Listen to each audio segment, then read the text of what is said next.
is a presentation of Sports South. Georgia Southern head coach Tim Stowers hopes that Joe Dupree can energize the Eagle offense. But on defense, there's been no power shortage for the Eagles. Jerry Moore's Mountaineers look to get things rolling, and they will rely on a big play back named Chip Hooks, who can take it all the way. Today, it's Georgia Southern and Appalachian on Sports South.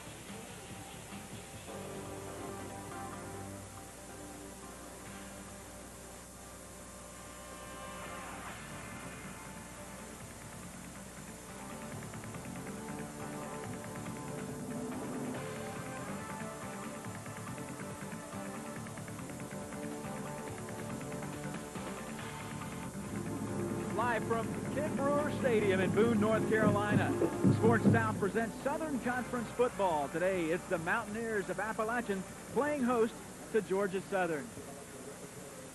Hi again, everybody. I'm Kevin Eschenfelder along with Jeff Van Note on an absolutely magnificent fall afternoon. Jeff, let's talk about these two teams. Appalachian comes in with a 1-5 record. You never know what to expect from a 1-5 team. And Georgia Southern, on the other hand, comes in playing good football right now. Let's first talk about Georgia Southern. And when we talk about Georgia Southern, Alex Mash on the defensive side, Joe Dupree on offense.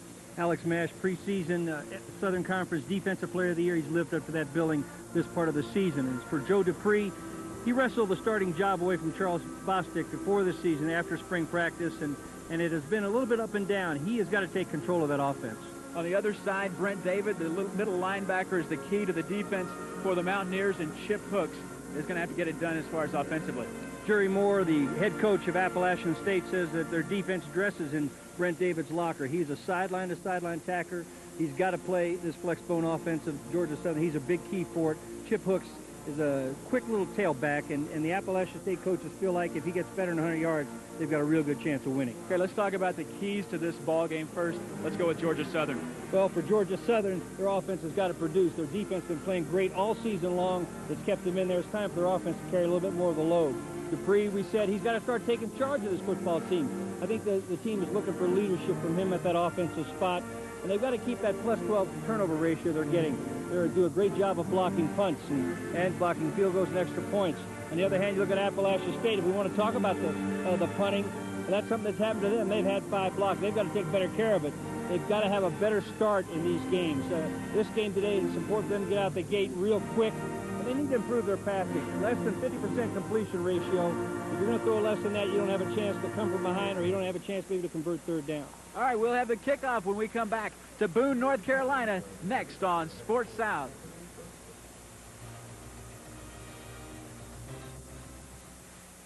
We have weekly. Comes out onto the field. A beautiful afternoon for football here in the heart of the Appalachian Mountains.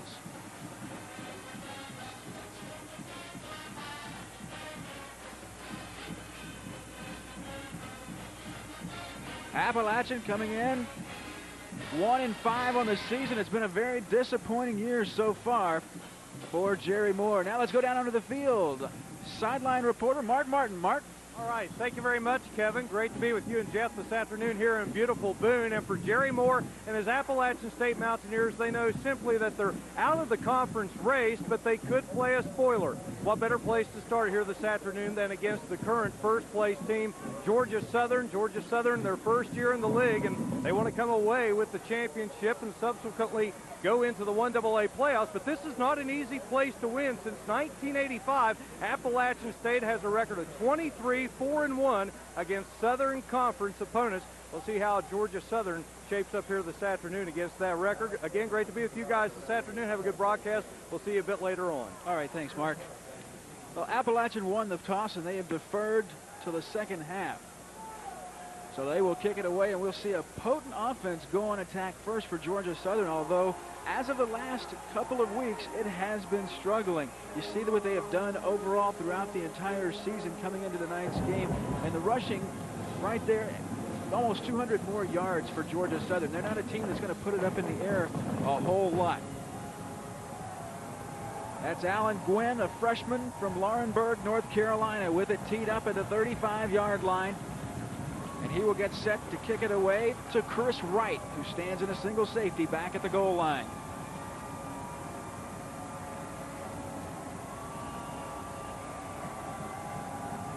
And we're underway from Boone, North Carolina.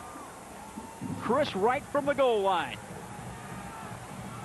Oh, and Wright is stuck at the 20-yard line. Brian Wozni came through. Wozni, a freshman from Mooresville, North Carolina. And if Wozni had not hit him, there was a huge lane to run through, but he took care of business. Chris Wright, outstanding speed. I saw him return a kickoff against Furman last year in the second half. They got Georgia Southern jump-started. You're right, though, Kevin. That was a big hole if Wozny's not there.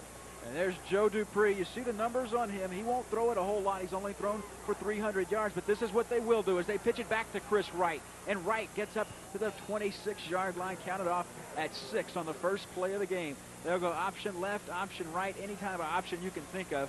Georgia Southern will run it.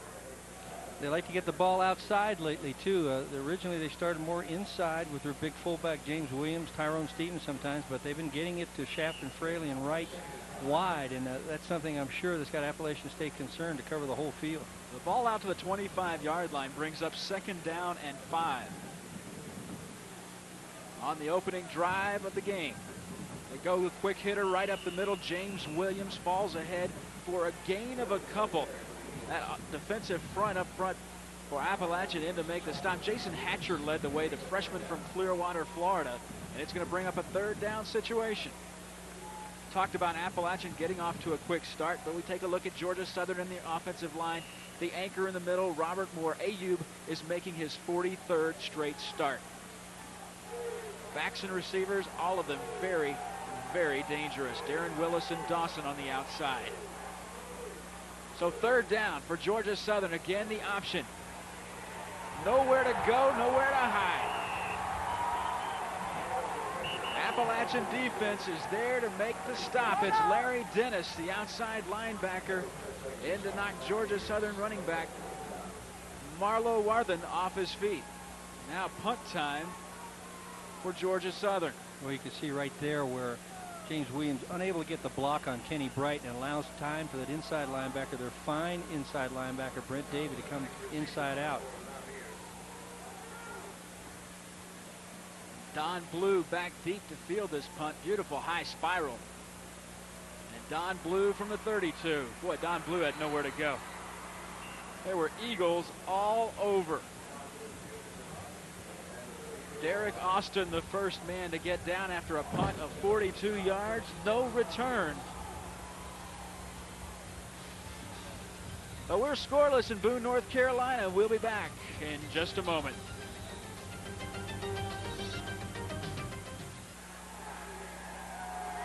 Back to Boone, North Carolina. We're scoreless. Appalachian going on offense for the first time. I think it was important for the Appalachian defense to get a big stop on 3rd down. 3 plays and punt for Georgia Southern. Well, it sets a tone for their defense the rest of the day. They know now they can play that option as long as they play assignment-free football. No mistakes, and everybody's where they're supposed to be. There you saw Scott Satterfield, and they'll go from the I on 1st down. Chip Hooks, and Hooks goes ahead for a couple, maybe up to the 35-yard line. The offensive line for Appalachian State is a very big offensive line. They're going to give up about 25 pounds a man as far as being heavier than the Georgia Southern defensive line. And Gruber, the anchor in the middle, and then in the backs and receivers, Scott Satterfield getting the start. Then it's Hooks, Gamma on the outside along with Don Blue. So 2nd down and 8. They're going to throw it on 2nd down. Has a man over the middle, and it's complete to Don Blue. And Don Blue is out over the 40-yard line, out to the 42. Scott Davis with the tackle. Blue just a step away from turning that one into a 1st down play. You look at Appalachian State here. They go to 3 wides, and they clear out, running Gamma down the middle, and also number 84, Greg Thomas. I'm sorry, that was Kevin Burton running down the middle and clearing it out, letting Blue work underneath. Good approach to their offense. They need to get something established with that passing early. 3rd down and 2. And we'll see if it's enough for a 1st down. It's going to be very close. It was Smith on the carry. The big fullback, the junior from Emeracali, Florida. It is a 1st down. talked about the great start so far. It's been a pretty good start for the Mountaineers, coming in at 1-5. Well, this is what you want. Your offense and defensive teams to feel settled here at home, not make any mistakes early, move the chains a little bit. Not necessarily they have to score, but keep field position in perspective. Chip Hooks looking for an opening, nothing doing, maybe a gain of a couple. Very strong in pursuit is the Georgia Southern defense. Charlie Burt led the way, a junior from Winter Haven, Florida, led that defense. Now, this defense is really what Georgia Southern has been hanging their hat on all season long, because their offense has not been that productive. You see it there, both pulling both guards, trying the old Green Bay sweep, USC power sweep, whatever you want to call it. And Georgia Southern uses their great quickness to get their people over there. You see the linebackers very, very active. 2nd down and 8. Hooks. Up, they keep it on the play action. Satterfield with a big gainer inside the 35-yard line to the 34. That was a great play action fake, because he had me going. It was all a fake in the backfield, and everybody was going for the running back. Look, you can see Georgia Southern all jump in on, I guess that's Smith, the fullback. I did not see who the number was, but Satterfield, nice fake. And look at the block. You don't see it at the top of your screen. It's by Vollmer, the tight end, doing a good job on Scott Davis, number 55, the outside linebacker. Picks up an extra 8 or 9 yards from that block alone. It was a gain of 26 for Scott Satterfield.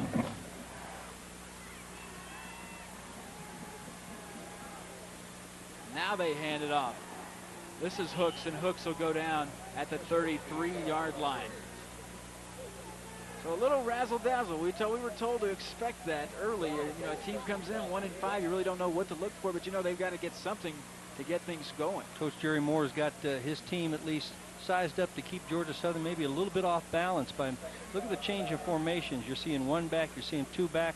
They're bringing the tight end in. They're playing all wides with no tight ends as they are in this formation, and 2 backs. Really changing up the looks against this Georgia Southern defense. Again from the eye, 2nd down and short. Chip Hooks again gets outside, inside the 20, and down at the 15-yard line. And Appalachian knocking off huge chunks of real estate on this first drive. Nick Davis, a senior from Griffin, Georgia, finally made the stop. Chip Hooks out of Decatur, Georgia, has got 2,500 yards rushing in his career here. Nice block by Brad Orth, the right tackle, and Michael Morris, 91, the left defensive end. And then it's Hooks. He's got great speed. He doesn't have the size, 5'7", 155. He's got to use that speed of his and change of direction to make some of these big guys miss. Appalachian inside the 15. First man, Johnny Smith, goes ahead for a couple. That's one of those plays just to keep the defense honest. He gets down near the 11-yard line.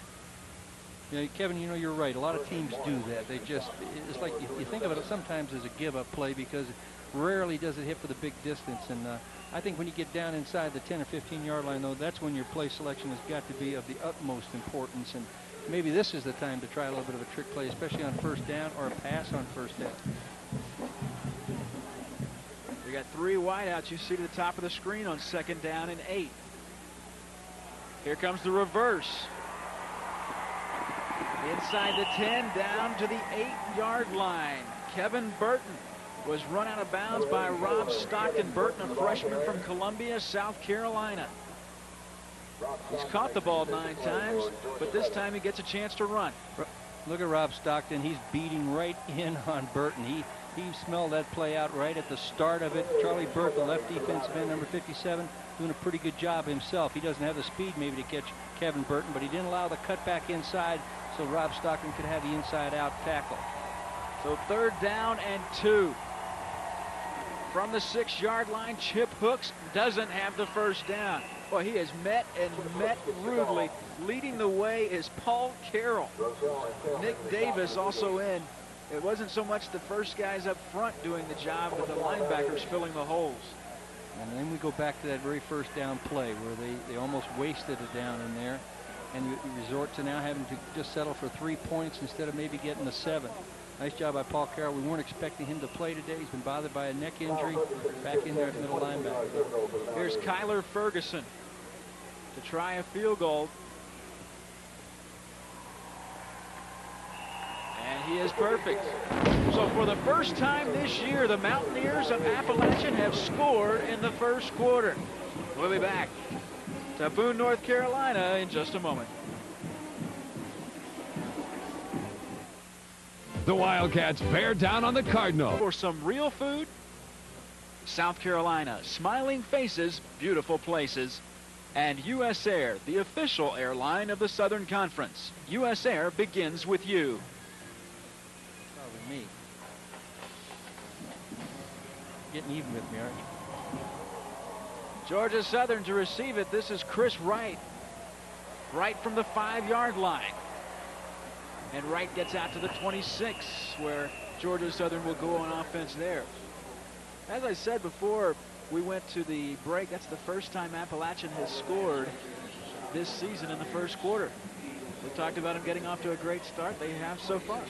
Well, just on the basis of the two series, you know, Appalachian State's got to feel good where they are right now.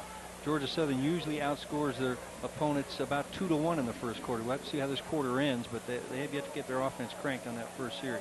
Joe Dupree under center. Dupree on the option.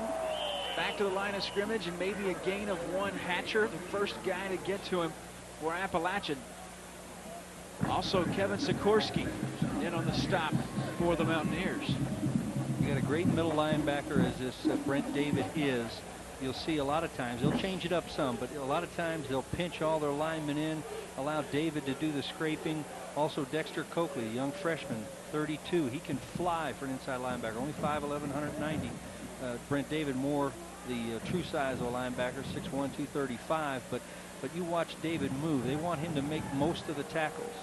So 2nd down and 8 for Georgia Southern. Dupree to throw it for the first time. Has his man and picked off. Brent David. David's not finished. It'll take 11 men to take him down to the 25-yard line. An 18-yard return. We're talking to Coach Tim Stowers before the game today. They talked about Joe Dupree's passing, and he says the long passes, he's doing all right. He's having some success on. Very short passes he is too. The intermediate routes, which this was one, is what gives him trouble. This case, though, it's Darren Willis tipping the ball in the air. There's a catch maybe a little bit out in front of him, but he could have had it, and then David runs like a fullback afterwards. Well, I mean, a big-time fullback. And that was one, really, I think Darren Willis should have brought in, kind of short-armed that one. So Appalachian with another golden opportunity. Satterfield to throw. A lot of time, and this one incomplete and should have been picked off. Should have been answered right there by Georgia Southern. Nick Davis, senior from Griffin, Georgia, looked like the intended receiver on that one. Satterfield was hoping that the linebackers would drop deep as he ran his wideouts. Gammon blew down deep, and Vollmer slipping out a little bit late. Nick Davis wasn't fooled. It wasn't a very good pass, though. 2nd down and 10. Satterfield will keep it himself. Drugged down by Rob Stockton after a gain of 13 yards. Well, just tremendous blocking by by Appalachian State on the corners out here. You watch them on the corners here. You see their fullback Jimmy Smith throwing at 55, Scott Davis. He then options on Sean Austin and is able to pick up the yardage, but they sealed it inside with their offensive line. Got a nice block out of their fullback Jimmy Smith on Scott Davis. So 1st down and 10 from the 12-yard line. Johnny Smith up the middle, gets it down to the 10-yard line. Interior line, Alex Mash and Walter Flowers leading the way for Georgia Southern. We're 2 series into the game. That's the first time we've made mention of Alex Mash. That is unusual. And that was on a fullback dive where they were just coming right at him. You're right. They have been keeping him quiet in the early going. 3-0 Appalachian. Leads it early in the first quarter, make it midway through the first quarter. And another golden opportunity here after the interception. This is going to cost Appalachian 5 yards. John McFall, a junior from Rayford, North Carolina, went on 1. I think the play was on 2. You look at that left side of the Appalachian State offensive line. Start from the center. Groover, 6'6", 275. Cadlup is about 6 foot, 285. And they're starting Derek Spencer instead of Derek Farkas in there today. Farkas was in there. He's 6'9", 357. Some phenomenal size over there going against Alex Mash, who's about a 255-pound man himself, but that is an awful lot of size, and they've been running left. Second down and 12. Hooks on the delay. If Hooks can get outside, nothing doing. Francis Williams came up from the cornerback spot. Also Michael Morris coming from the interior line. Morris, a junior from Adel, Georgia. And Brannis Williams, a sophomore from Baxley, Georgia. It's the strength of Georgia Southern, their D-line, except Walter Flowers getting his first start today. A true freshman, 5'11", 261 out of Savannah, number 95. He gets a good look at what he can do along with a veteran player. Line to make is the 2-yard line. Gamma over the middle, make it Don Blue. He can't hold on. Well, Don Blue had some real estate to run, but wasn't able to hang on to the football, so they'll call on Kyler Ferguson to try his second field goal of the afternoon. Just a pass to make sure you don't make any mistakes down here. They're settling for the field goal. Third and about 12. That was long yardage, and they haven't thrown the long ball yet. Everything has been underneath. Kyler Ferguson, well within his range. A 31-yard attempt is good, but let's check the marker.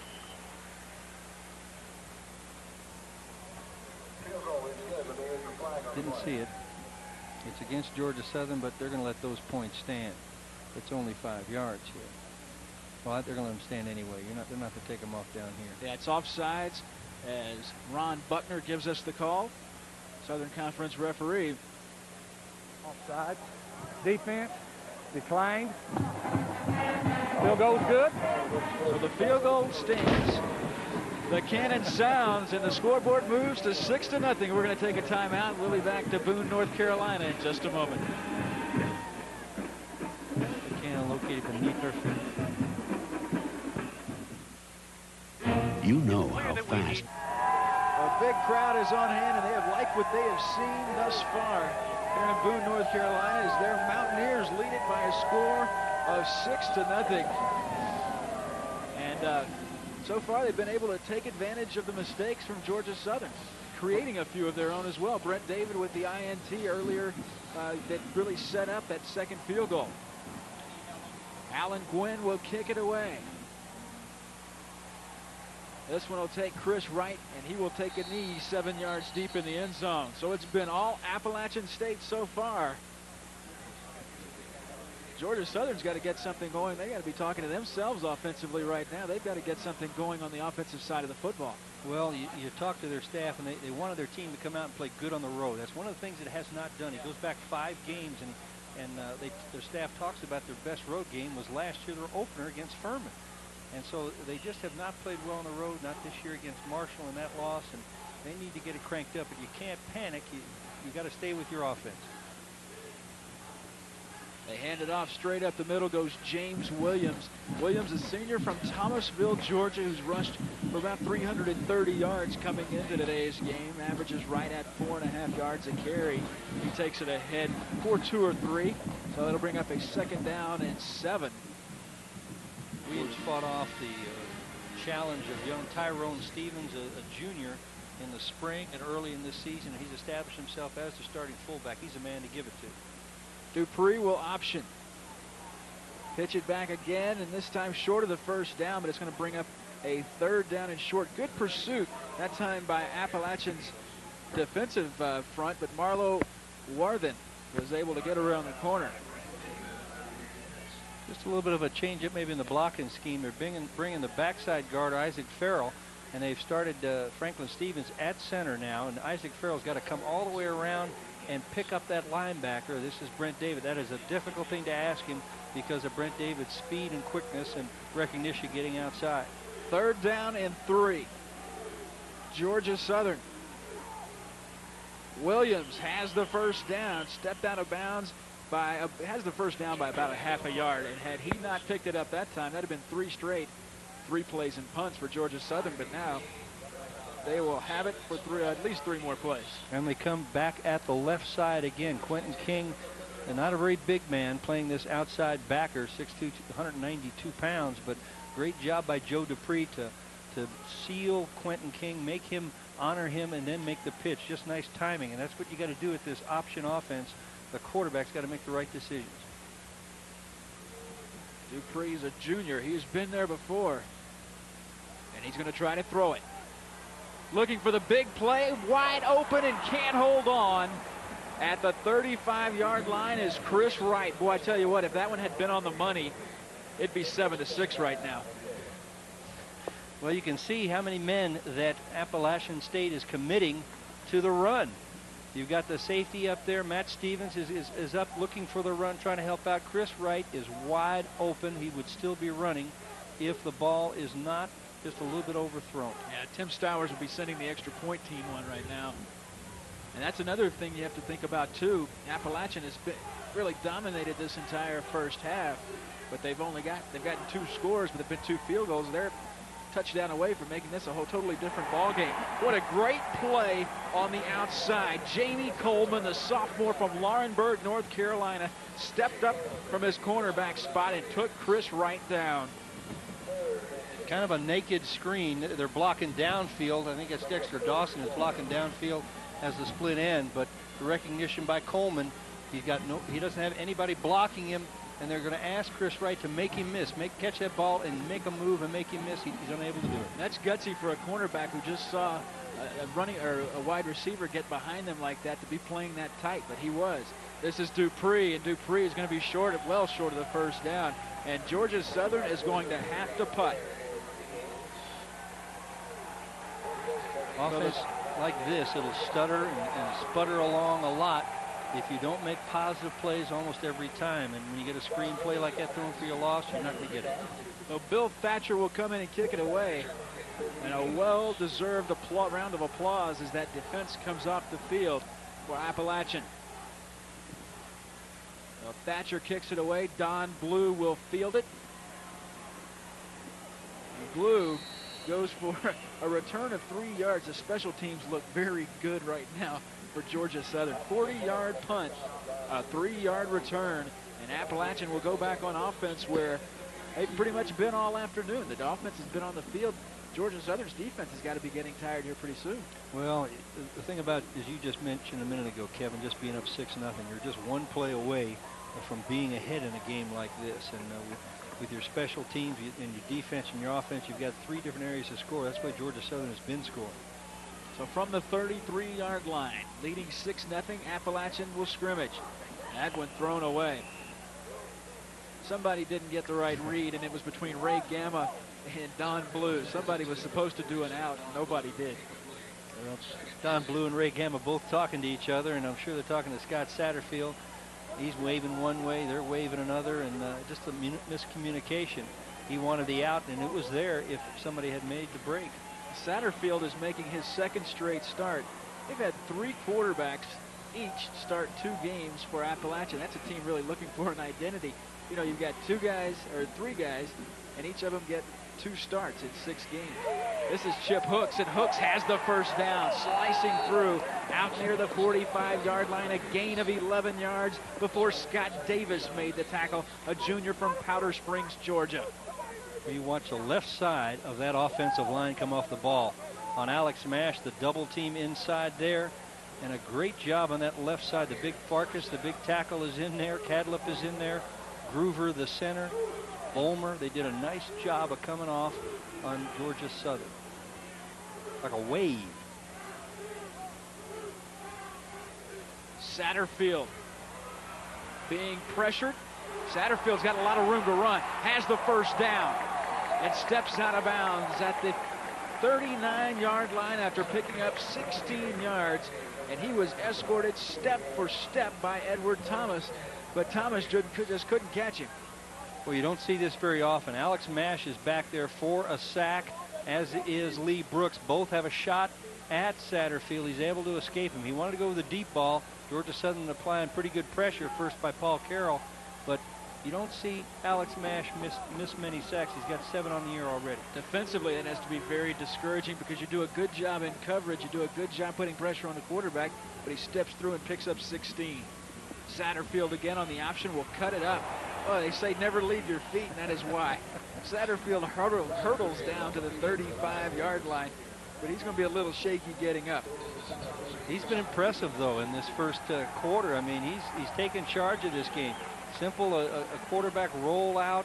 There is an option there if he wants it. He just sees something, though. He gets a nice block on Charlie Burt from his fullback. Jimmy Smith decides to take it up top. And as you said, that's a wrong decision a lot of times for a quarterback. Nick Davis helped him, turned end over end there. Well, 2nd down and 5. Satterfield flags down. Satterfield looking at and throwing, and it's incomplete, out of bounds. Kevin Burton probably wasn't able to get both feet down, but let's check the penalty marker back at the line of scrimmage. Flag came out a little bit late after the play had started. But it's an illegal shift against Appalachian. Boy, that did come out awful late, didn't it? Must have seen it and held it for a little longer. There's Jerry Moore in his 5th season, 31 wins, 22 losses here in Appalachian. He's never coached against Georgia Southern. He was a real fine receiver himself for Baylor back in the 60s. And on the offense. You think of coaches who go on to be head coach or coaches, and you think they'd want to put that kind of offense in that they were successful in, as Tim Stowers is an offensive lineman, kind of likes the running game. Jerry Moore came here after being a head coach at the University of North Texas, or back at that time it was North Texas State. Now it's the University of North Texas. Also coached in the Southwest Conference at Texas Tech. So Satterfield and company from the 40-yard line after the 5-yard mark off. On 2nd down, they look to set up the screen. Here's Hooks, and Hooks is drugged down at the 45-yard line. But Nick Davis would not go for it at all. The play was slow developing, but the screen never really got there. No, he took too long setting it up. A screen is a timing play. You're going to get one lineman out in front of you maybe, but you've got like 1,001, 1,002, 1,003 count. Everybody's working on a timing play. He took a long time looking downfield, allowed the defense a lot of time to react to it. If Nick Davis doesn't make the play, they've got someone else over in the same area. I'm not sure who it was, but I think the cornerback was over there.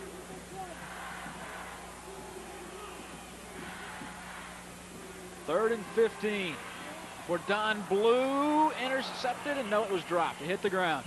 I'll tell you what, Darius Dawson would like to have that one back because it hit him right in the 5 on the front of the jersey. Yeah, Alex Smash, watch him inside. He jumps between the center and guard gap. I think that's Farkas trying to block on him, and you see the ball having maybe to be released a little bit early, but you got to pull those in if you got any kind of hand on him at all. Well, Will Burkett, who has had his problems this season, will punt it away. High snap. Burkett will try to get rid of it, and does. But this is going to be a big-time play for Georgia Southern. Now coming in, Burkett had 5 punts blocked. On the other side, Georgia Southern had blocked 4 punts. Well, that time we didn't get the block, but all kinds of problems for Appalachian special teams. That has killed them all season long.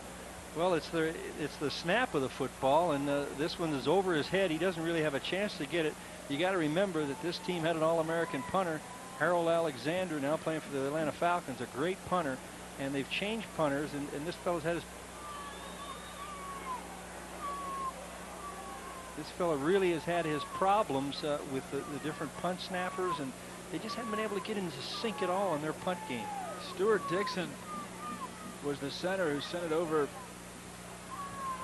the head of Will Burkett. Offensive lineman cannot touch that football, and I think Will needs to be schooled a little bit on what to happen in a situation like that if you're ever faced with it. Illegal touching against the offense, that's declined. Illegal pass against the offense, that's loss of down. 5-yard spot of the play. Okay. Talk about Appalachia State's punting and special teams. The special teams have been a real strength for this Georgia Southern team. Well, the scoreboard reads zeros. The Mountaineers lead it 6-0. 1 quarter down. We'll be back for the second quarter in just a moment on Sports South.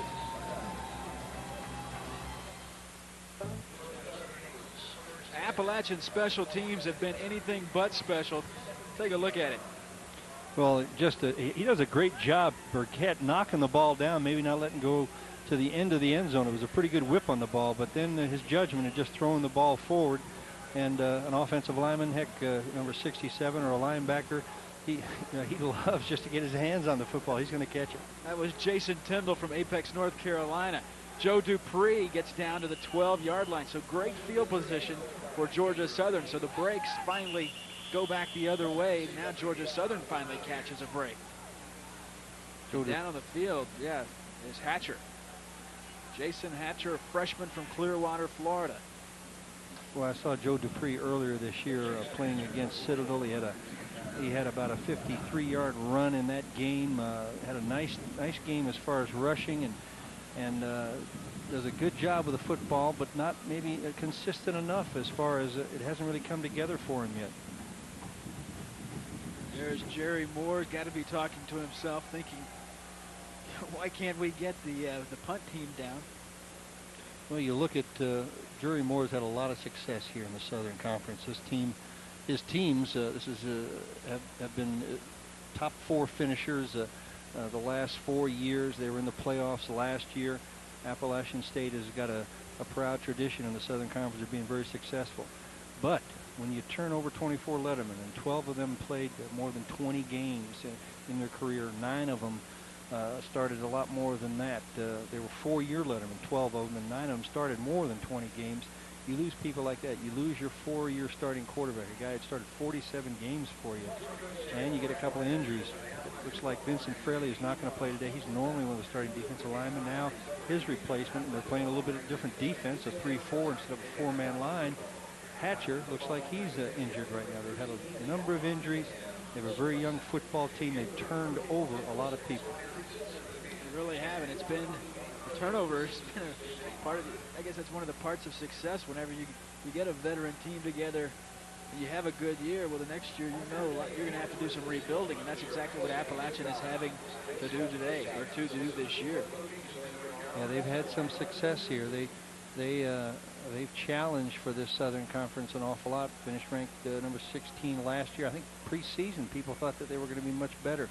They just have not really got consistent on offense until maybe the last 3 games. They started cranking out some big-time yardage with their offense, and their defense has been led by those 2 inside linebackers, Brent David and Dexter Coakley.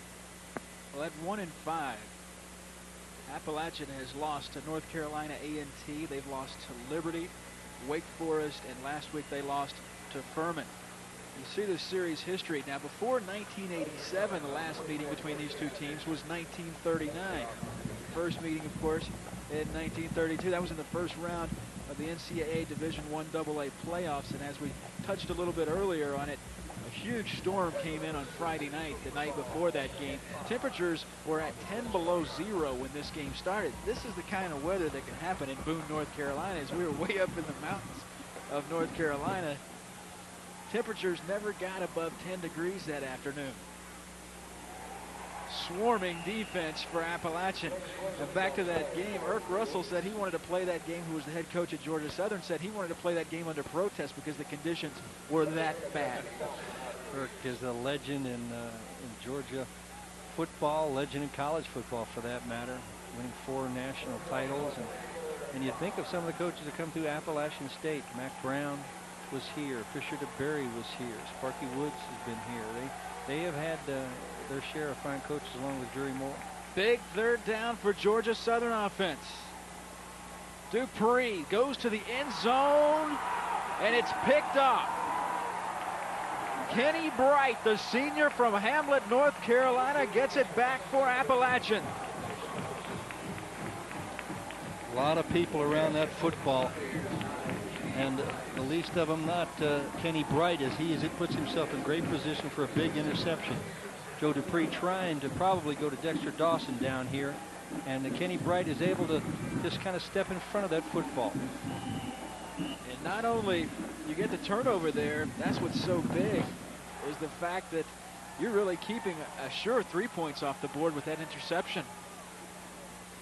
Kind of negates the fact that you had a bad snap on your punt team. Exactly. So that break just erased by Appalachian's defense, who has played very well. Chip Hooks goes ahead for maybe a couple as they bring the ball out to the 22-yard line. So everything has gone Appalachian's way. Even the mistakes that Appalachian has made, Georgia Southern has answered with a mistake of their own to even things out.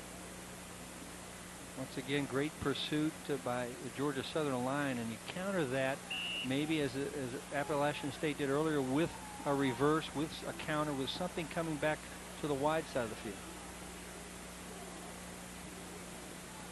Satterfield pitches it to Hooks, and a dangerous pitch. Hooks falls ahead to the 22-yard line, but Brandon Roselle, and I've seen this happen, people intercept an option pitch. Brandon Roselle was very close to doing that, number 20 for Georgia Southern. Watch 20 come into the picture. Well, he fights off the block of the wide receiver, 82, Scott Yachties. Does a nice job. Well played by Sean Austin, but here Scott Yachties is unable to block Brandon Roselle, so he takes on two responsibilities. Not only does he get rid of the block, but he's also there to pick up the pitch man. And you're right, he could have maybe reacted. If that block was a little bit less, he might have gotten there a step sooner and taken it all the way. Appalachian facing 3rd down and 8. Satterfield will be short of the 1st down as he's run down at the 27-yard line. So it's been an adventure, but we'll see it happen again as it's punt time for Appalachian. And I didn't see who was punt snapping on that very first one. Well, they were working on it on the sidelines over here. And it's Danny Bentley now in to do the deep snapping, and this is a good snap. And almost blocked. Nice high punt taken by Dawson. And Dawson breaks away out near midfield, out to the 48-yard line.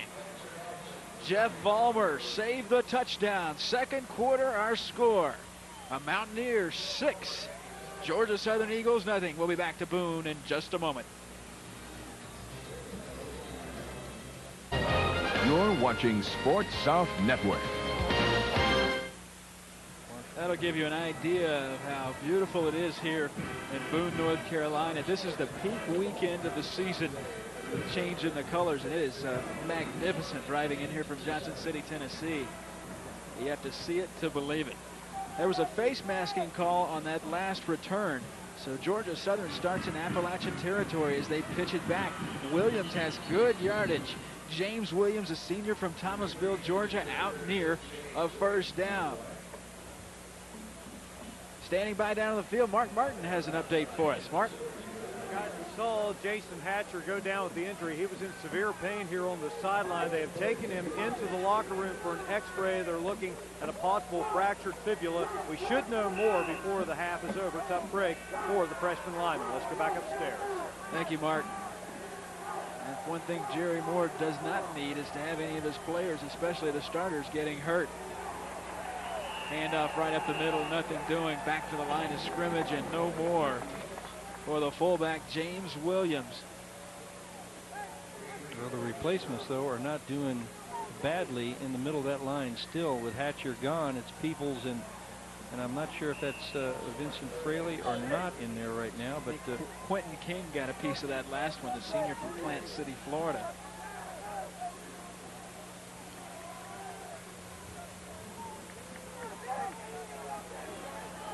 So now 3rd down and 7. Dupree to go to the air. Complete to Dexter Dawson. And Dawson is down at the 20-yard line. And I tell you what, had Joe Dupree not been a great athlete, he'd have never gotten a chance to throw that football. He did a great job. He's pulling up a little bit lame here along the sideline, too, but he did a nice job of stiff-arming Brent David. He shoots the middle, the fine middle linebacker for Appalachian State shoots the middle. He kind of pushes him off with his arm, with a little bit of a stiff arm, and then he's got the presence to wave. I think he's waving not at Dexter Dawson, who catches his football, but Chris Wright, or Payne rather, over here on the right side. You can't see him. He waves him, and it pulls the coverage away from Dexter Dawson. That's who he throws to. Gain of 23 yards down to the 21. Dawson, that's what you call finding a seam in the defense. Here we go on first down. Dupree cuts it up. 15-yard line, goes down there. Talk about your freelancers. And he had to be sandbagging on that leg injury. Did you see him make that cut there? Yeah. I mean, I think he was trying to fool the defense a little bit when he limped back into the huddle like he couldn't run. That was a pretty decent cut he made to take that ball up for a pretty decent gain at 5 or 6 yards. Brian Jean Mary made the tackle. With the ball inside the 15-yard line. What a great job Tim Stowers has done in his 4th year. 30-13 the mark, plus a Division I AA national championship. Dupree tried to cut it up, but there was really nowhere to go, thanks to Dexter Coakley, a freshman from Mount Pleasant, South Carolina. Here's an instance where maybe the fullback needs to have the ball. James Williams, instead of keeping and taking around the outside, both the right side of their offensive line, Joey Cushing, Miguel Ayub, they both were down about 5 or 6 yards, and Williams was running with them. Everybody making the tackle, though, on Joe Dupree. 9:29 to play. Dupree wants a timeout. He's going to talk it over with Tim Stowers. 6-0, the Mountaineers lead it.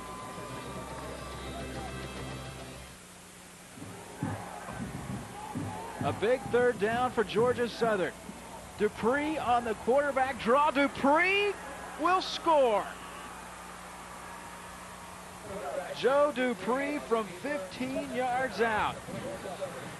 Oh, what an excellent call by Mike Hodges, I'm going to assume, their offensive coordinator over there in the Georgia Southern booth. Look at this block that James Williams puts on Brent David, the middle linebacker, and that's the one that springs him free.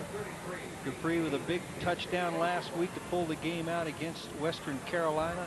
Right at the end, this is a big touchdown right here. And Reed Haley to kick it through for the point after, and does. So Appalachian has had the upper hand for the most part of this 2nd quarter. But just like that, Georgia Southern is up 7-6. The Sports South College Football Blitz. Rushing in a Southern Conference matchup, the Mountaineers try to withstand the attack of the Thundering Herd. Live next Saturday on Sports South. It's time for AC Delco's Great Offensive Play of the Week, sponsored by AC Delco Automotive Parts. Available for almost any vehicle, they can help your car or truck last and last. AC Delco, it's like buying time. With 2nd and 1 at the 15-yard line, quarterback Danny O'Neill of the Oregon Ducks throws a high lofting pass to wideout Chris McLemore in the end zone. Even with pass interference from USC defensive back John Herpin, McLemore was able to climb the ladder and bring down the perfectly placed touchdown pass. Just like that, Georgia Southern leads it 7-6 as Eric Smith gets set to kick it away.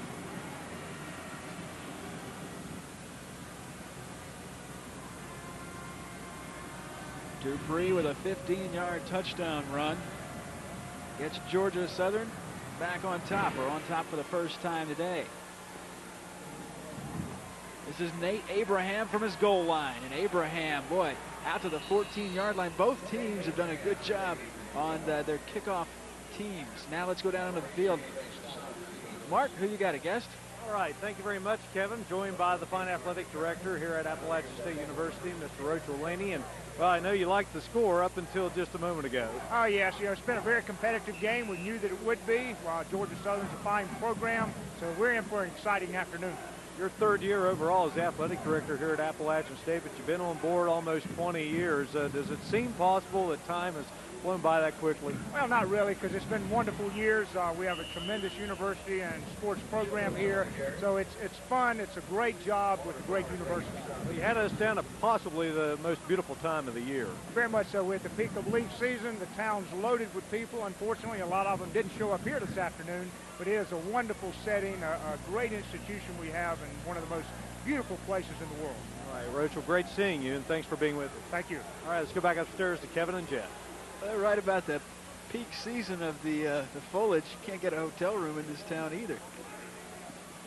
There's Satterfield. Satterfield with a big gainer out over the 30-yard line, a first down, and a gain of 14 yards for Appalachian. Appalachian had been struggling offensively until that play right there. They really needed that. Yeah, their base plays are not working. This is that little bootleg, that naked bootleg that he ran. He gets a nice block here from Farkas in the inside. I think that was against Walter Flowers, and he does a good job of getting positive yardage out of it. He made a big play of this on their first drive for a field goal, and this is what they need to do. They're not working very well with their base offense. You see Dupree took it in from 15 yards, capping that 6-play, 47-yard drive for Georgia Southern a moment ago. Chip Hooks cuts it back out to the 40-yard line, out to the 41, and on first down, knocks off 7 yards. A little easier to go at it on second down and 3. Once again, Kevin Farkas, the 6'9", 337-pound man. He is a giant out there. He's easy to pick out, number 61. Look at Hooks standing next to him. 5'7", 155, but he does a nice job. And this is what has been his problems, talking to the Appalachian State coaches, is staying after the blocks. Here, he does a really good job of staying after Nick Davis.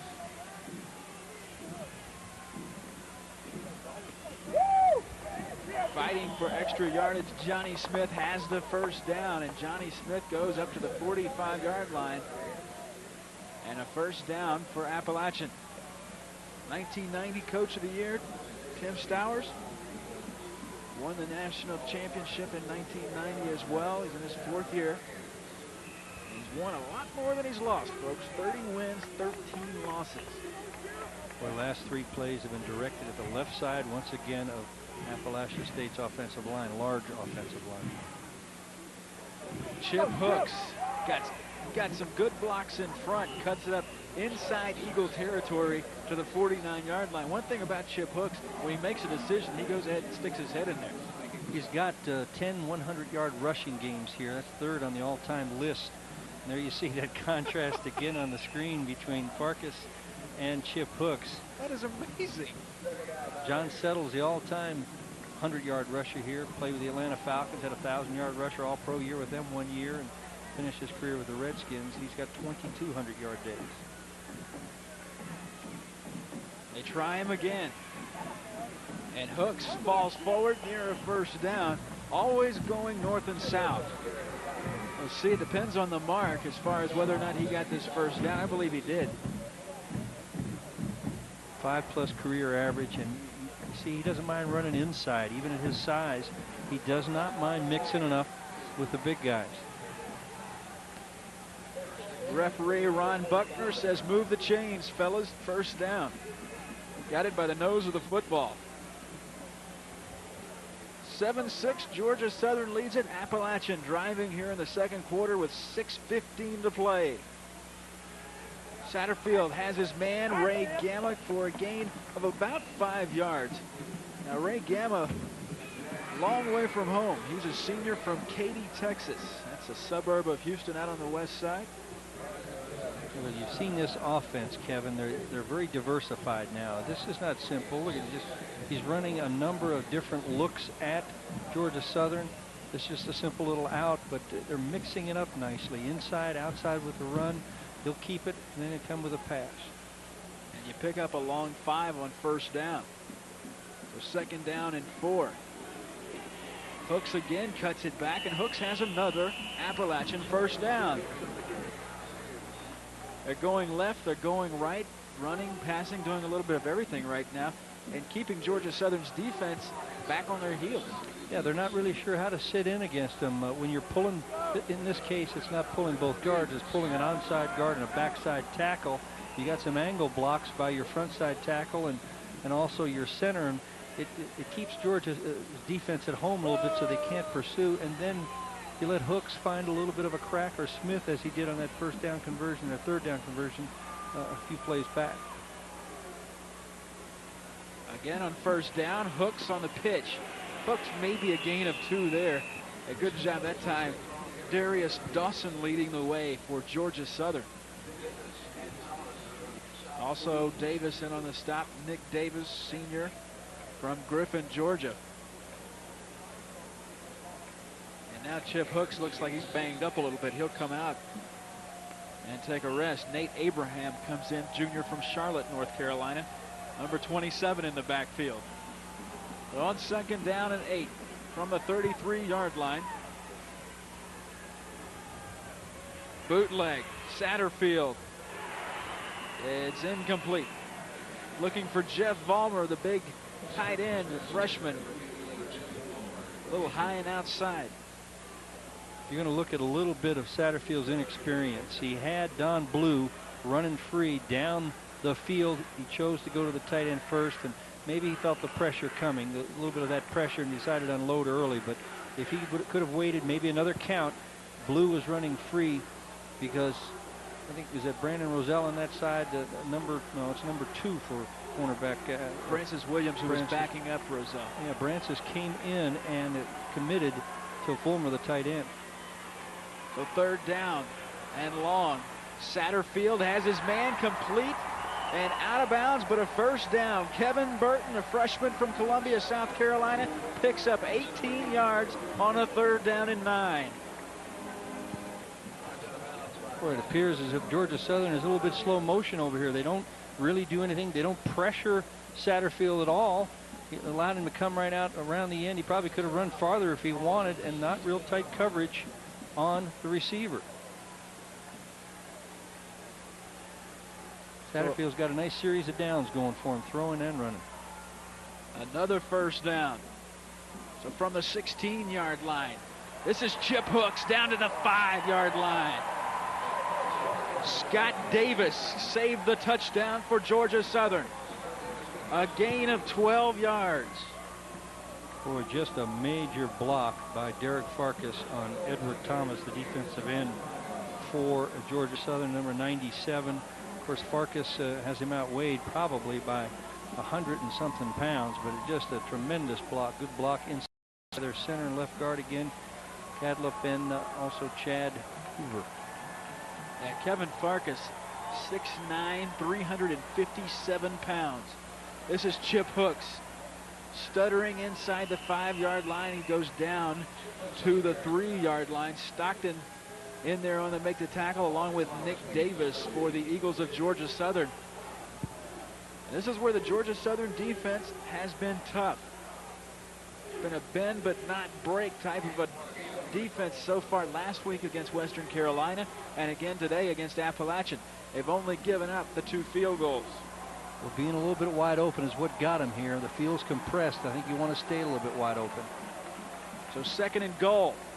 Satterfield with blockers in front. Satterfield cuts it up. Touchdown, Appalachian.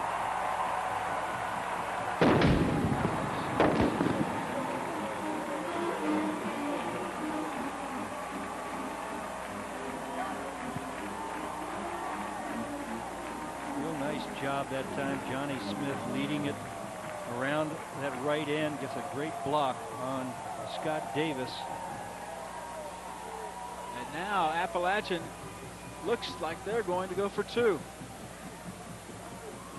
As they lead it 12-7, I believe they are going to go for 2. Well, you got to be impressed with Scott Satterfield, and keep in mind this young man is only a sophomore from Hillsborough, North Carolina. That was a magnificent drive, too, for Georgia Southern. The big play on 3rd down and 9 that picked up 18 on the pass to Kevin Burton. Now going for 2. It's going to be a free play. Satterfield throws in the end zone. It's caught. The 2-point conversion is good. Kevin Burton again. And now it's a 7-point ball game at 14-7. The flag is down, but I believe this is offsides against Georgia Southern. It is. And the fellas in black are pumped up, and so are their fans.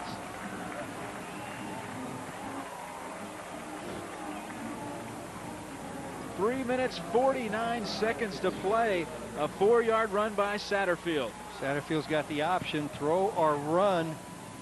Oh, this is the touchdown run, and this is just the rollout. Here is the 2-point conversion here. Once again, the ball's in Satterfield's hands, and he's pointing to Burton where he wants him. Talk about catching it with your hands, because there was nobody there to catch it with. He was on his backside when he made the catch. The Mountaineers like it. as they lead it 14-7 on a hazy fall day in Boone, North Carolina. Kevin Burton, who had, it was really apropos that Satterfield would throw the two-point conversion to him because he was really the big play in that drive when they faced that 3rd down and 9. And Appalachian just chewed up big-time yardage against the Georgia Southern defense on that last drive. Looks like Georgia Southern has not really taken Burton into effect. He's made a couple of big catches in today's game. It's Blue and Gamma. Maybe they're concentrating on him a little bit more, but you're right, the difference has been Satterfield. He's just looks a little bit wise beyond his years. The first 3 games, a little bit of an iffy situation for him. He really shows he's playing with a lot of confidence today. And you know, we talked before, as you see that scoring drive, well orchestrated, 14 plays, 86 yards, taking up 5.5 minutes. We talked before this last drive, saying that Appalachian needed to do something offensively because they've been quiet since the first half of the first quarter. They've had a couple of really stagnant possessions, but they needed that. Yeah, it keeps the momentum in their favor, at least keeps the game in balance. If you answer what another team does, Georgia Southern gets a score, you come right back and get another score. Kick it away to Chris Wright. And Wright will let this one bounce through the end zone. Touchback will bring it out to the 20-yard line. So Georgia Southern, who was impressive on their offensive drive the last time they had the football, will send their offensive unit back out onto the field, led by Joe Dupree. If you're just joining us, 2 field goals in the first quarter for Appalachian. It was Kyler Ferguson, good from 22 yards out and good from 31 yards out at the end of the first quarter. Appalachian led it 6-0. But in the second quarter, the last possession for Georgia Southern, that man right there, Joe Dupree, went 15 yards on a quarterback draw to make it 7-6 before the 2-point conversion and the touchdown for Appalachian that you just saw. Dupree pitches it back. And cutting it up maybe for a gain of a yard is Terry Lester. He's a freshman from Lithonia, Georgia. So at that time it was strung out extremely well by Appalachian. Penalty marker is down. Brent David made the stop for the Mountaineers. There's the option that they've been running most of the day, pulling the backside guard. That time Quentin King really lays the shoulder into Joe Dupree, and looks like a face mask on Brent David, their fine middle linebacker. That's a shame as far as Brent David, because he was there in position, able to string the play out, but you got to keep your hands out of that face. Really a rule that has come into vogue in the last 5 or 6 years, especially the differentiation between let's hear the official. Oh. So they offset. Well, the one about grabbing the face mask, though, where it can be just casual, where a guy's just throwing his hand to try to make a tackle, and the flagrant pulling of the face mask. She didn't like the call either.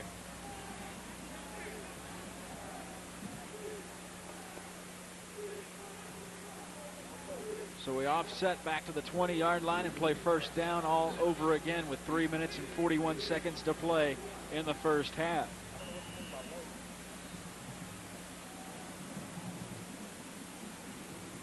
Dupree to throw it for Dawson.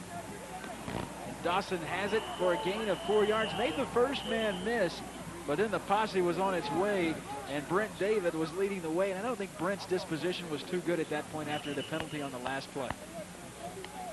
And Dexter Dawson, sophomore from Camilla, Georgia, is still hurt. He's still down. Well, they probably shouldn't have taken it back inside. That's where all the pursuit is coming. Both these teams showing good pursuit from their defensive teams. Dexter Dawson has been a big player for Coach Tim Stowers' Georgia Southern Eagles. He averages 23 yards a catch. That's tough to replace, especially when you think about it. Georgia Southern really didn't throw the ball that much. And when you average 23 yards a reception on an offense that doesn't throw it a whole lot, that's pretty impressive. Kind of like to think what it would be if they did throw it more. And Joe Dupree was the one who made that big throw to Dexter Dawson to get their touchdown drive rolling, and then followed by the big run out of Joe Dupree. But they've got 2 fine receivers, Darren Willis on the other side. Team plays without a tight end, though. Reminds you of the run and shoot in your part of the country, Houston, and mine over in Atlanta. Not many tight ends in those games. No.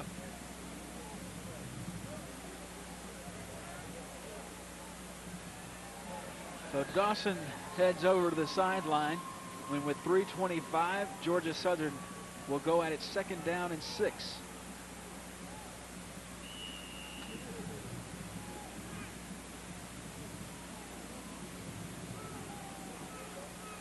Well, you see the no tight end set and the 2 slot backs. Dupree. Dupree cuts it up, has the first down, and run out of bounds after a gain of 10 yards out to the 35-yard line.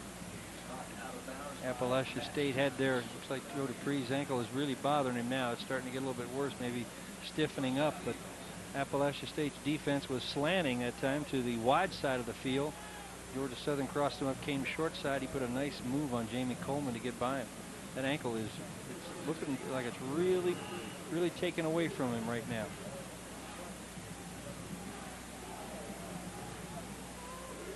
So first down and 10 for Georgia Southern. They trail it by 7. This one is complete. Darren Willis, and Willis has a gain of 8 yards out to the 41-yard line. A little too early for Appalachian to get in a bit of a prevent defense here before halftime, because you still got a little under 3 minutes left in this first half. Well, they know that Georgia Southern's got speed outside with Willis and Dawson, and they've been trying to keep everything underneath for the most part of the day here. When you do that, you really put a lot of pressure on your safeties to react to pass and run, and if it is run, to come up and force and make the tackle on this pitch. There you see the story. Dupree to throw it again. Being pressured. Dupree's got a lot of room. Lets it go for Dawson, and it's incomplete. Boy, there was a lot of folks open there and a lot of open yardage. Matter of fact, Dawson looks like he could have adjusted to that football any way he wanted to. He really wasn't covered. No, Larry Dennis forced Dupree, and I think Joe would like to have that ball back in his hands once he gets a look at it. Here's the early force by Larry Dennis. He pulls Joe Dupree out. Nobody really pressured him. Take your time. Look at, you're throwing it like a javelin there almost, Joe.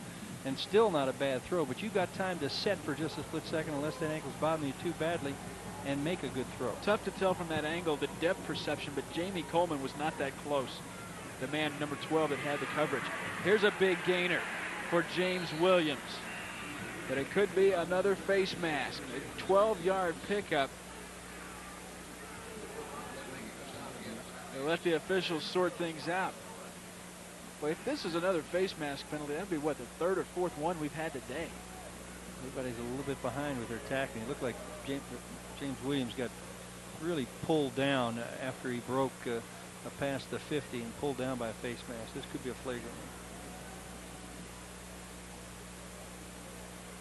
He's been kind of quiet. How many times do you see the fullback in a option offense taking it wide like that? I mean, there's a lot of versatility in the way they run what they call their flex bone.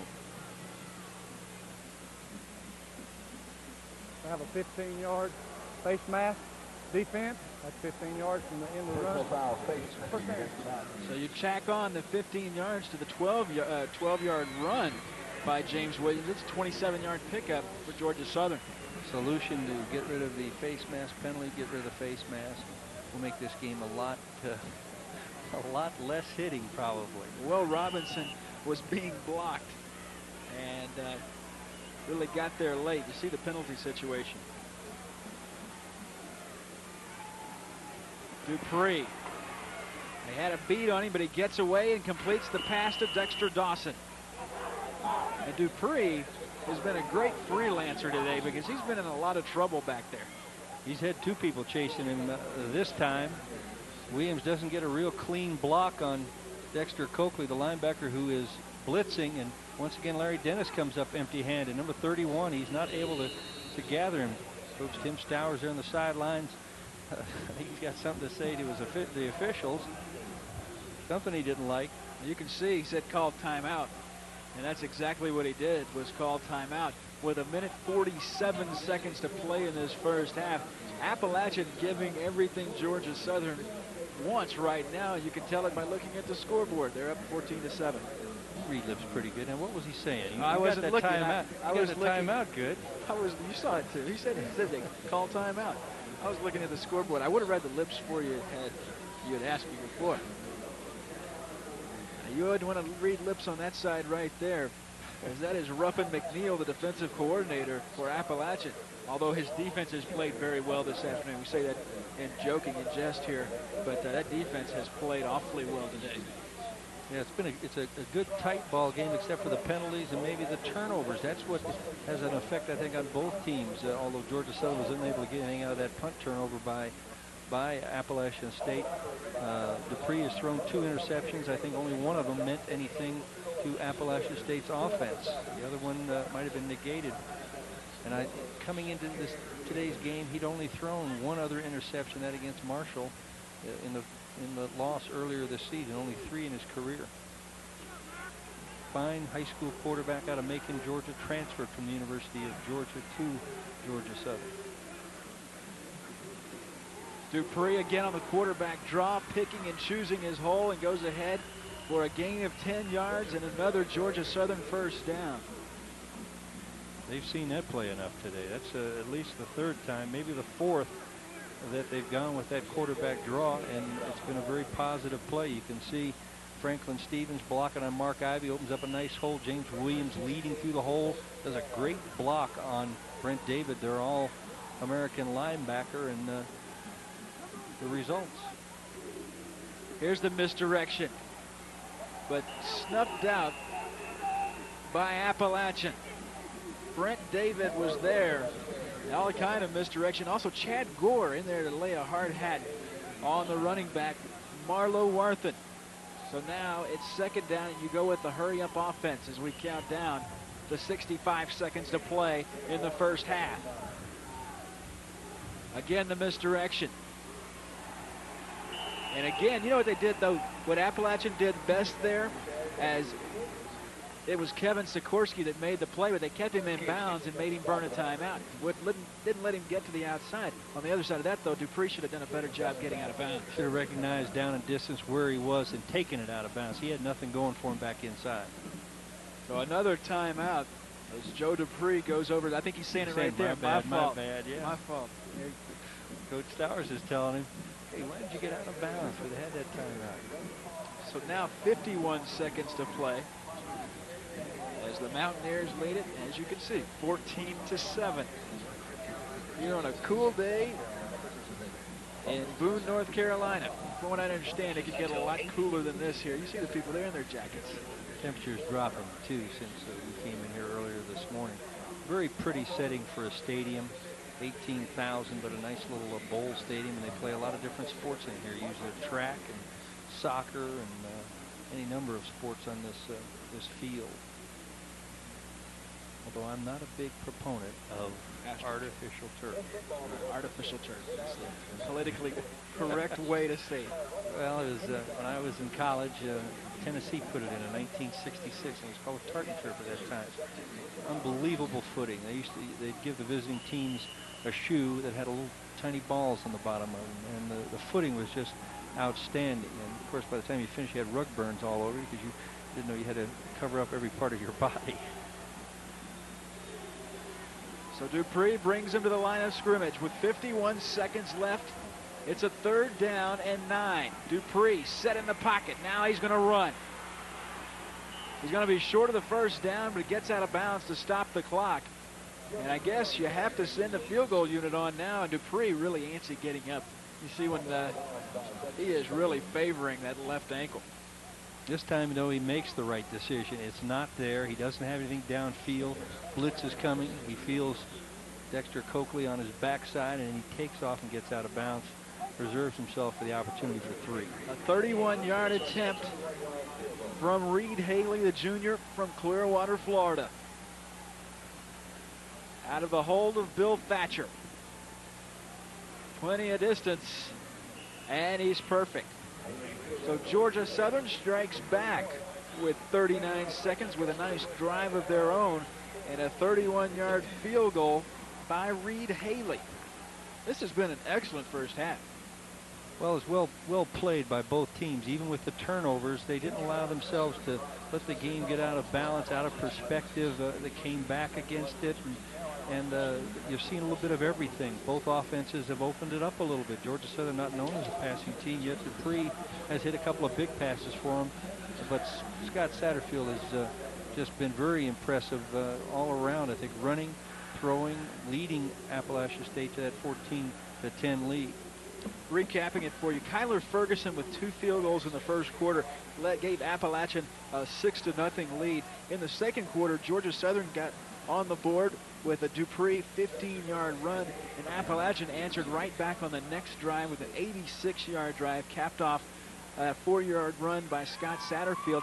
That made it at the time 12-7, so they went for 2. The pass was complete to Kevin Burton, made it 14-7, and there you saw Georgia Southern with that drive as Reed Haley, a 31-yard field goal with 39 seconds left, makes it 14-10.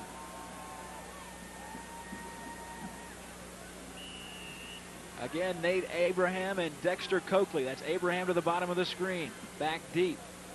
And this will be Coakley. Coakley takes a knee. He was going to tease him for a minute, then he took a knee. Now you can tell, how many times, and we talked about this earlier, how many times have you seen a linebacker running back kickoffs? He's a sensational athlete. They've had some great linebackers here, too, guys who played in the pros. Dino Hackett was a great linebacker with the Kansas City Chiefs. And a player here named Cedric Felton who has 500 career tackles. And that's what Brent David's closing in on, and they say that Coakley will certainly surpass that when his career is done. He is an outstanding freshman, 5'11", 190 to play inside, got just great speed. Well, 39 seconds left. Satterfield will sit on it, and we'll see if we have to run another play. I want to remind you at halftime, Mark Martin will be down on the field side. He'll have some special guests coming by. We'll take a look at both the Georgia Southern and Appalachian bands. That's all coming up here at halftime. Well, I don't know if you run your quarterback, if you're going to run the clock out, why don't you just run the fullback up the middle and let it roll? Don't risk injury to Satterfield right before the half. They get away with it, though. All right, but they will go to the locker room as the seconds tick away, and a good first half it has been. 14-10, Appalachian leads it. Appalachian at 1-5. A heavy underdog in this ball game as Georgia Southern leading the conference as they come in at 3-1, 4-2 overall. But Appalachian has done all they've needed to do and some here in this first half, and they lead it by a score of 14-10. Both quarterbacks have done an excellent job. Satterfield, Scott Satterfield, who has scored on a touchdown from Appalachian, and Joe Dupree from Georgia Southern, really the guys that have gotten things done. And right now, let's go down onto the field of Mark Martin. He stands by with the Georgia Southern coach, Tim Stowers. Well, the game's really gone about like I thought it would. We've thrown a couple interceptions and they were missing points. You know, Chip Hooks is a fine running back. They got a good offensive line. They're big and strong. They moved on down the field. We just got to make the play in the second half. This is what the Southern Conference football is all about. Appalachian's not a 1-5 football team. That might be their record, but I mean they are very well coached. They got a super tradition, and Coach Moore's doing a super job. We just got to come out and make the play in the second half. We expect to win. All right, Timmy, good luck in the second half. Thanks, appreciate it. Tim Stowers, the head coach of Georgia Southern, back upstairs to Kevin and Jeff. All right, thank you, Mark. All right, we are at halftime, 14-10, the score here at the end of one. We'll be back for our halftime in just a moment. Every golfer knows the rule. Play the ball. Halftime, it's the homestanding Mountaineers in the lead over the first place team in the Southern Conference, the Eagles at Georgia Southern University. Great football game here at the break. The count is 14-10. Welcome back, everybody. Mark Martin with you here at halftime, and Appalachian State with the lead and those all-important first quarter points. They had not scored in the first quarter heading into this game here this afternoon. Through 6 games this season, they had failed to score in the first quarter, but they get 2 Kyler Ferguson field goals, and you can certainly tell a difference in Jerry Moore's football team here in the first half of action. The first field goal from 22 yards out, the second field goal coming from 31 yards out. Georgia Southern, though, would regain the lead with Joe Dupree going in from 15 yards out. The extra point good. That made it 7-6 with 9:22 to go in the first half of action. But then it's Appalachian State coming back. Quarterback Scott Satterfield on a touchdown run. And Jerry Moore and company electing to go for 2. Satterfield heading Kevin Burton with the two-point conversion. That made it 14-7, and then the closing seconds of this first half of action, and Reed Haley with the field goal of 31 yards for Georgia Southern, and that's where we stand here at halftime, 14-10. Good football game here. Beautiful day, although a bit overcast. It's a beautiful time of year here in North Carolina. We will be back with more from Boone, 14-10 at the half. Conference schools, Appalachian State and Georgia Southern, and the homestanding Mountaineers with a 14-10 lead here at the break. And joining me here at halftime is the Chancellor at Appalachian State University, Dr. Francis Borkowski. And I guess it was May 14th when you officially took over here and becoming the 5th Chancellor of this school. And first of all, just talk about your early months on the job. Well, it's been a great place to be. Appalachian State's just a fine university, and I'm more impressed every week with the quality of the faculty and the quality of the students here. We're just delighted to be here. Your views on intercollegiate athletics, what kind of role do you feel plays for the young men and young women who participate and for the university in general? I think intercollegiate athletics can play a very important role in the lives of young people. Number one, it's a matter of preparation and wellness and physically being prepared. The competition, I think, is healthy and good. It's a matter of perspective. I think the Southern Conference is excellent. I think football, basketball, all of the sports are in the right perspective here. The graduation rates are good. And I think the students who take part in athletics come out with an edge that a lot of other students don't. So I really do believe strongly in intercollegiate athletics, and I believe, for that matter, in intramurals just as well. And we have a heavy intramural program here. I think it's just simply a good facet of an undergraduate education. Certainly can't beat an atmosphere like this afternoon, can you? Not at all. This is the way football ought to be played. Let's talk about your background, and in reading up on your biography, you've done some extensive travel through the years in the field of education. I'll let you elaborate. Well, the travels have all been university related. As we look toward the next century and we see all the advances that are being made globally, it's important to have an environment where our young people can come to understand people of diversity and different cultures and races and creeds. And usually my travels have taken me to other institutions where I've set up research programs or exchange programs with the university with which I was associated. And we're doing a lot of that here at Appalachian. In fact, I've been very impressed and surprised with the extent of our international work here. Early on, your thoughts on what Appalachian State University offers to a young man or a young woman? Well, unlike many large, comprehensive research universities, Appalachian has a tradition of being student-centered and service-driven. There's a quality of intimacy here, a quality of closeness, of caring, that many large institutions just don't have. We keep the class sizes modest. Students have easy access to faculty and to staff, and it's just a quality that is very special. Your background certainly heavy in the music field, and you have performed the clarinet and also been a conductor for many symphonies through the years. Your plans here in the Tar Heel State as you make a move in your career, any plans at this point for that facet of your life? Well, my debut was the first football game where I conducted the national anthem, and I hope progress is a little beyond that. So yeah, I would be, of course, delighted to be able to conduct periodically through the year, and I'm sure opportunities will come about. All right, well, it's great being with you because you're a West Virginia native, and it's always nice that when West Virginia natives can get together. So it's a pleasure talking with you here this afternoon. It's nice to have been a Mountaineer and to come full circle to be a Mountaineer again. Thank you very much. All right, Dr. Francis Borkowski, the Chancellor here at Appalachian State University. At the break, the Mountaineers up 14-10. Our coverage continues in a moment. We welcome you back on the campus of Appalachian State University. We're at the intermission. It is Appalachian State leading Georgia Southern by a count of 14-10 in this Southern Conference showdown. And we welcome you back, everybody. Mark Martin with you, now joined by Dr. Alan Hauser, who is not only the chairman of the athletic department here at Appalachian State University, you also serve as the Southern Conference president, and you are a busy man. We're going to have to find a few more jobs for you. I think I have quite enough, thank you. But there certainly are quite a few that are involved there. I think I've been faculty athletic representative since 1986, and I think one of the things I most enjoy about that is the way both the Southern Conference and Appalachian State University are very, very careful to make our primary objective the academic well-being of our student athletes. We have some very fine athletic teams, as I think you're seeing in this game, but our ultimate goal here is to see that these student athletes get a fine education And I think that's one of the things that has to be kept at the forefront of one's attention in intercollegiate athletics. I'll give you an example.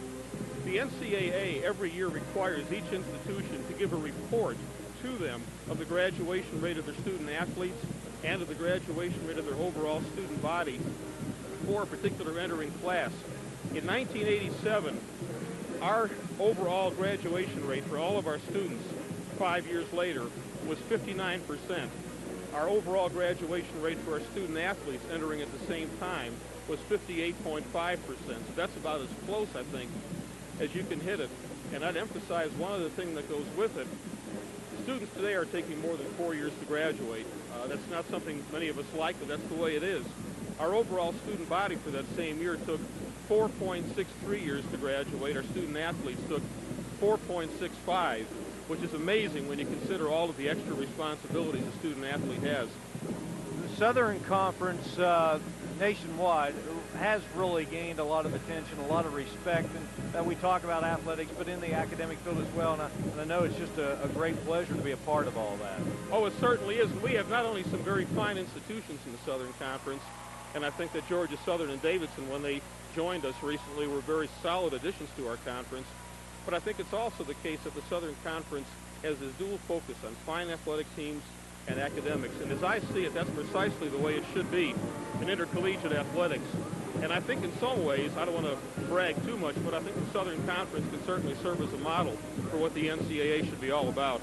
All right, we got a great game going here this afternoon. Two great institutions. Dr. Hauser, thanks for being with us. Well, thank you very much. I've enjoyed talking to you. All right, Dr. Alan Hauser with us here at halftime. It is a 14-10 lead for the Mountaineers over Georgia Southern. We'll return to Boone in just a moment. The Sports South College Football Blitz, rushing in a Southern Conference match.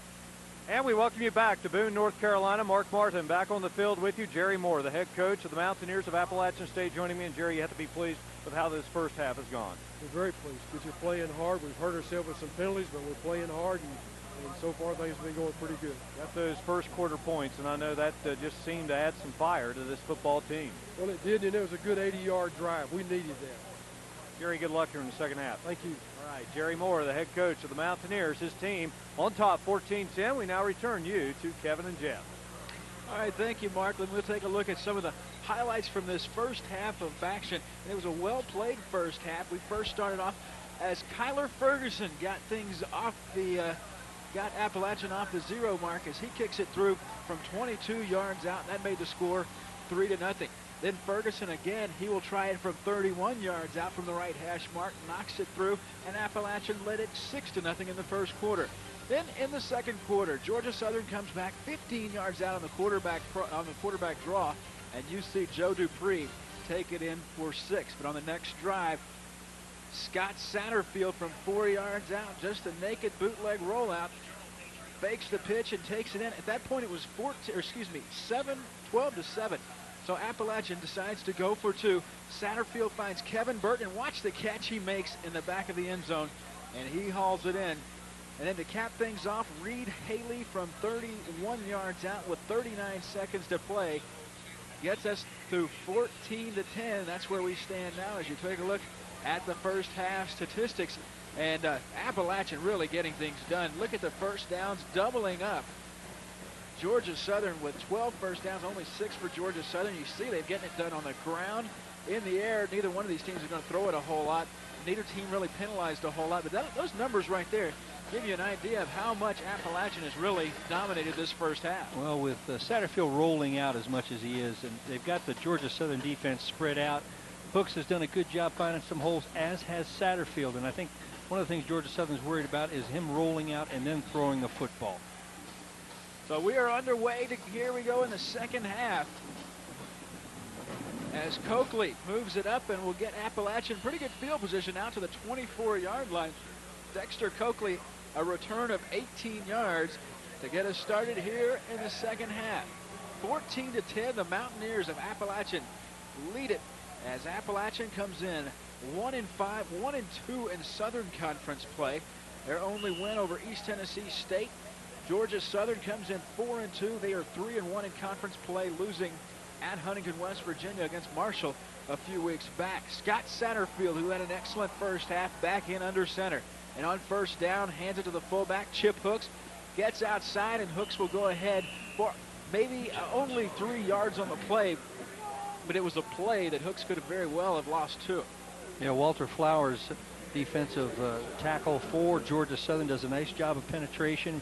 You'll see this a lot from this Georgia Southern defensive line. They're not the biggest.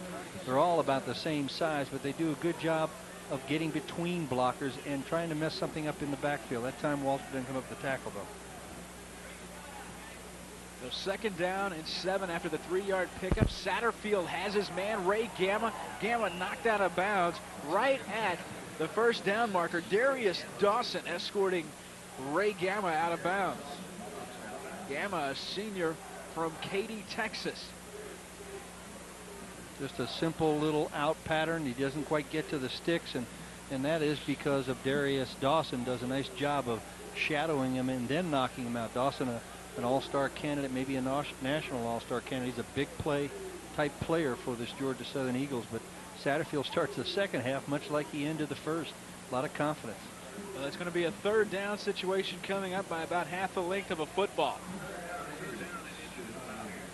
Boy, you're in a situation as Appalachian State is. They're leading, and they are not having a real successful season at this point. This is the time maybe to take the chances like at a 3rd and 1. See if they're willing to do it or not. Or do you just want to keep the chains going? The question for Coach Jerry Moore. What would you do? I'd be awfully conservative. No, I like to gamble. I think the game should be played as wide open as possible, and instead of percentage football. But then again, I'm not coaching. Appalachian, a 3rd of their 3rd downs, they were successful. They get the first down. They go with the conservative move. In the most conservative way. That's somewhere to the right of Mayo Taesung, isn't it? The quarterback sneak on 3rd and inches. What does he say? It's a lot easier to air it out when it's somebody else's team airing out, right? Yeah, that's what it is. I think when you're talking about football, second guessing and talking about maybe what you think they should do. And Jerry Moore's had a great success here at Appalachian State, not listening to fans nor myself probably. 1 minute into the second half as they hand it to the first man, and now Johnny Smith, the junior out of Florida, breaks it for a gain of 5 yards. And that's been a trend that has been going on this entire ball game, is the fact that Appalachian has been very successful on first down. They've been getting 4, 5, and 6 yards on first down. That's what any team wants to do. Any offensive wants to win the battle on first down, where you now have the options. Now which way do you set your defense? Or you're going to look for pass, you're going to look for a run. They can keep you guessing.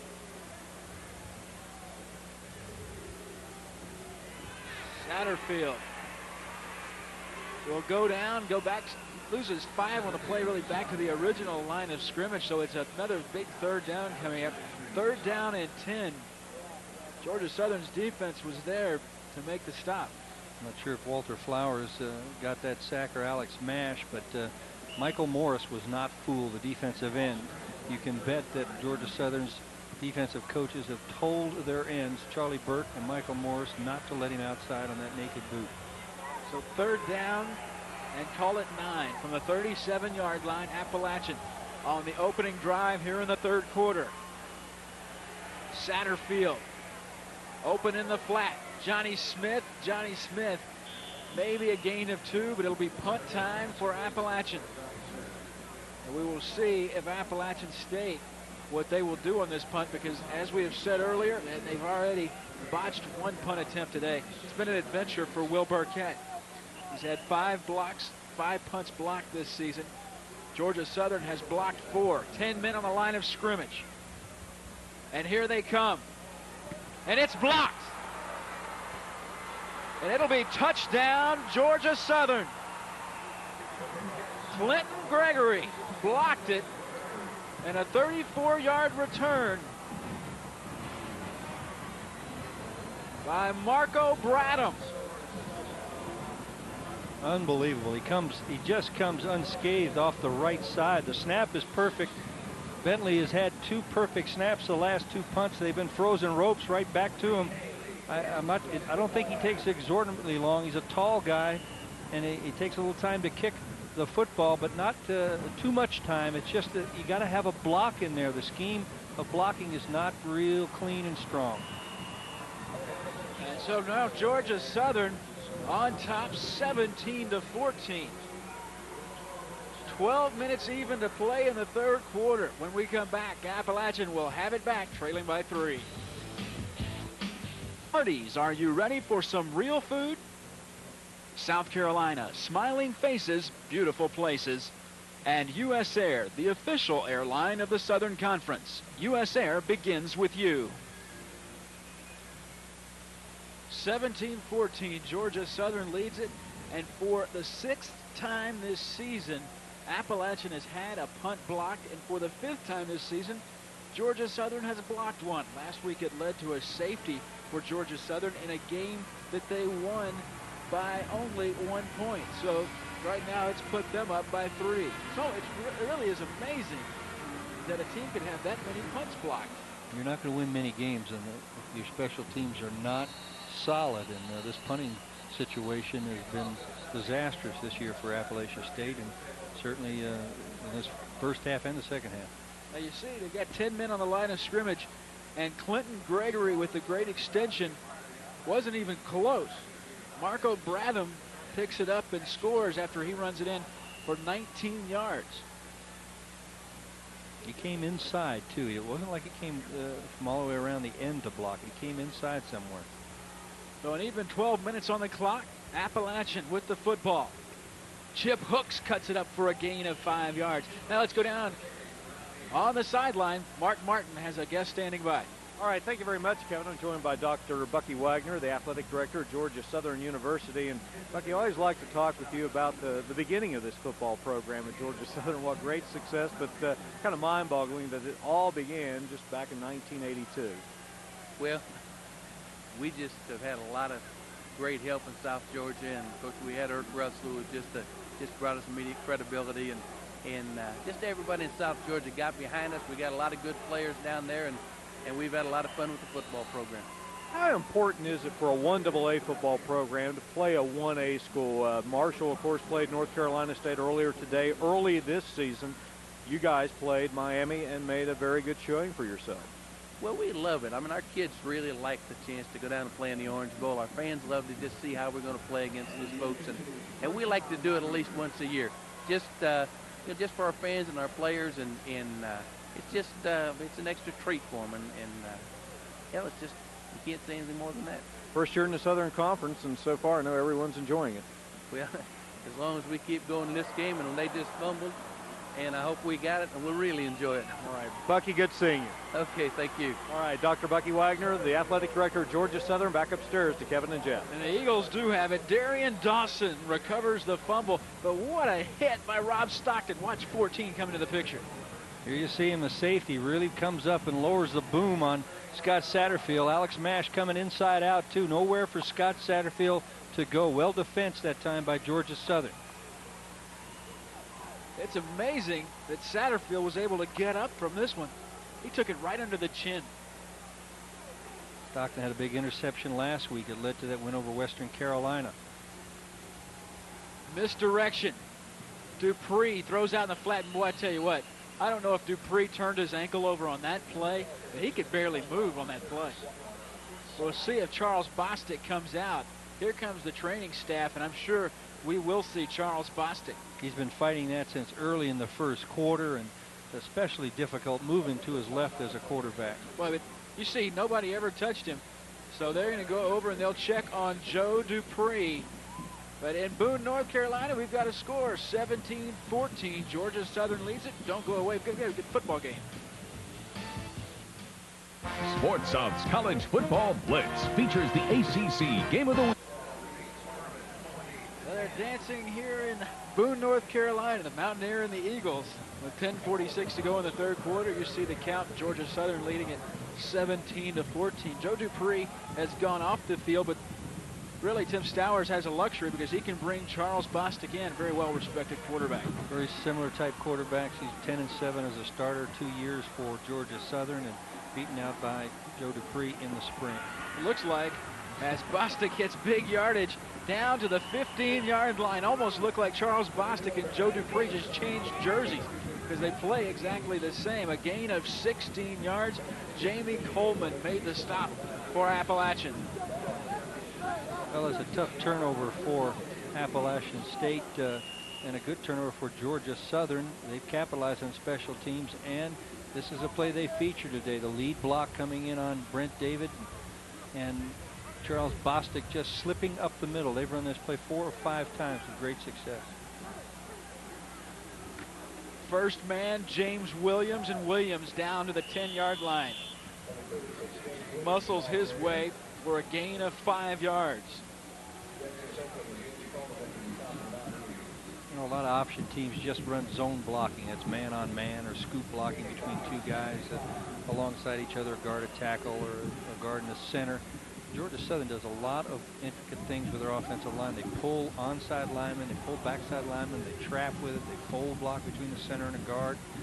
They make it look a little bit different. It's a very varied looking offense rather than just the wishbone as people remember it when it first came out under Emery Ballard. Georgia Southern wants a timeout. A new quarterback in. Charles Bostic wasn't quite sure of what he wanted to do, so he'll go over and talk it over. We'll step out with 9:35 to go. 17-14.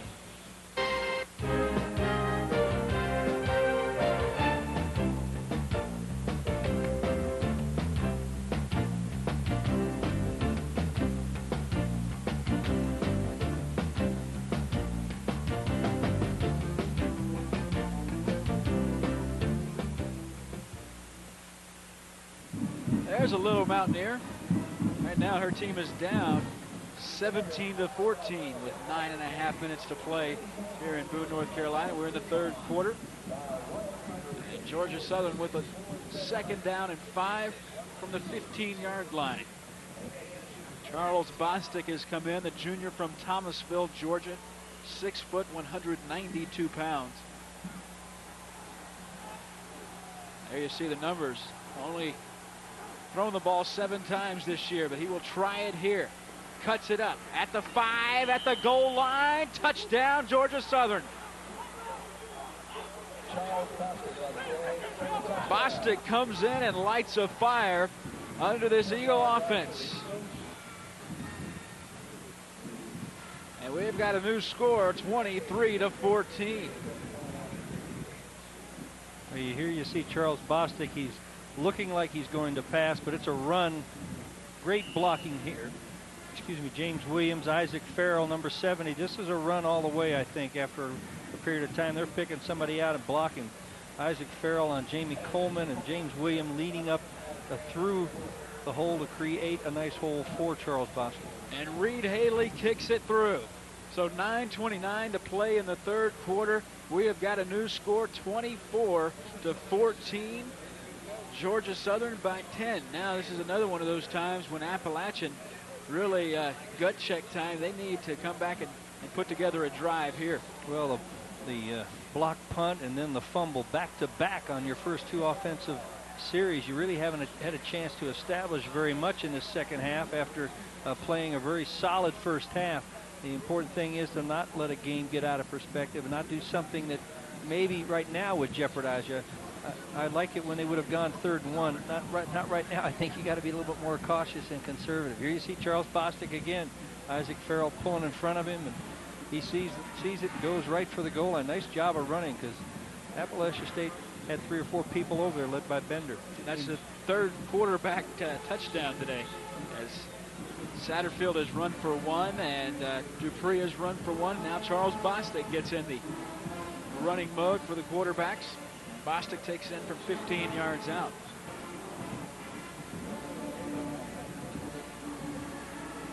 This one back through the back of the end zone. Let's go down field side to Mark Martin. Mark. All right, thank you very much, Kevin. I'm joined by Charlie Lyle, the Associate Commissioner of the Southern Conference. We've got a pretty good football game going here right now, the upper hand going to Georgia Southern. Well, it was a very good football game in the beginning, first half, and into the 3rd quarter, and App State has had 5 punts blocked prior to this ball game, and then had 1 block for a touchdown. kind of change things a little bit. You spend a lot of time coaching, Charlie, so you know about games like this, don't you? Well, yeah, I did, and I know that everything being relatively equal, the kicking game can kill you if you're not careful, and it appears that was the thing that turned the tide here on App State today. You've been on board with Wright Waters and Company now for several months, and it's been a very busy time. And we were talking before the game, big promotions program going right now for the Southern Conference that you're heavily involved in. Yeah, the Southern Conference is like all the conferences in the country. You either move forward or you go backwards, and through the leadership of Wright Waters and the very good people that we have in the office of the Southern Conference, the Southern Conference will not stand still. It will move forward and get better and better and better in Division I AA football and all other sports, as a matter of fact. All right. Certainly it has been a great addition with Georgia Southern joining this league. No question. They've won 4 national championships. They were a tremendous addition to the Southern Conference, and we're excited about having them. All right, Charlie, great seeing you as always, and enjoy the rest of the game. Thank you very much.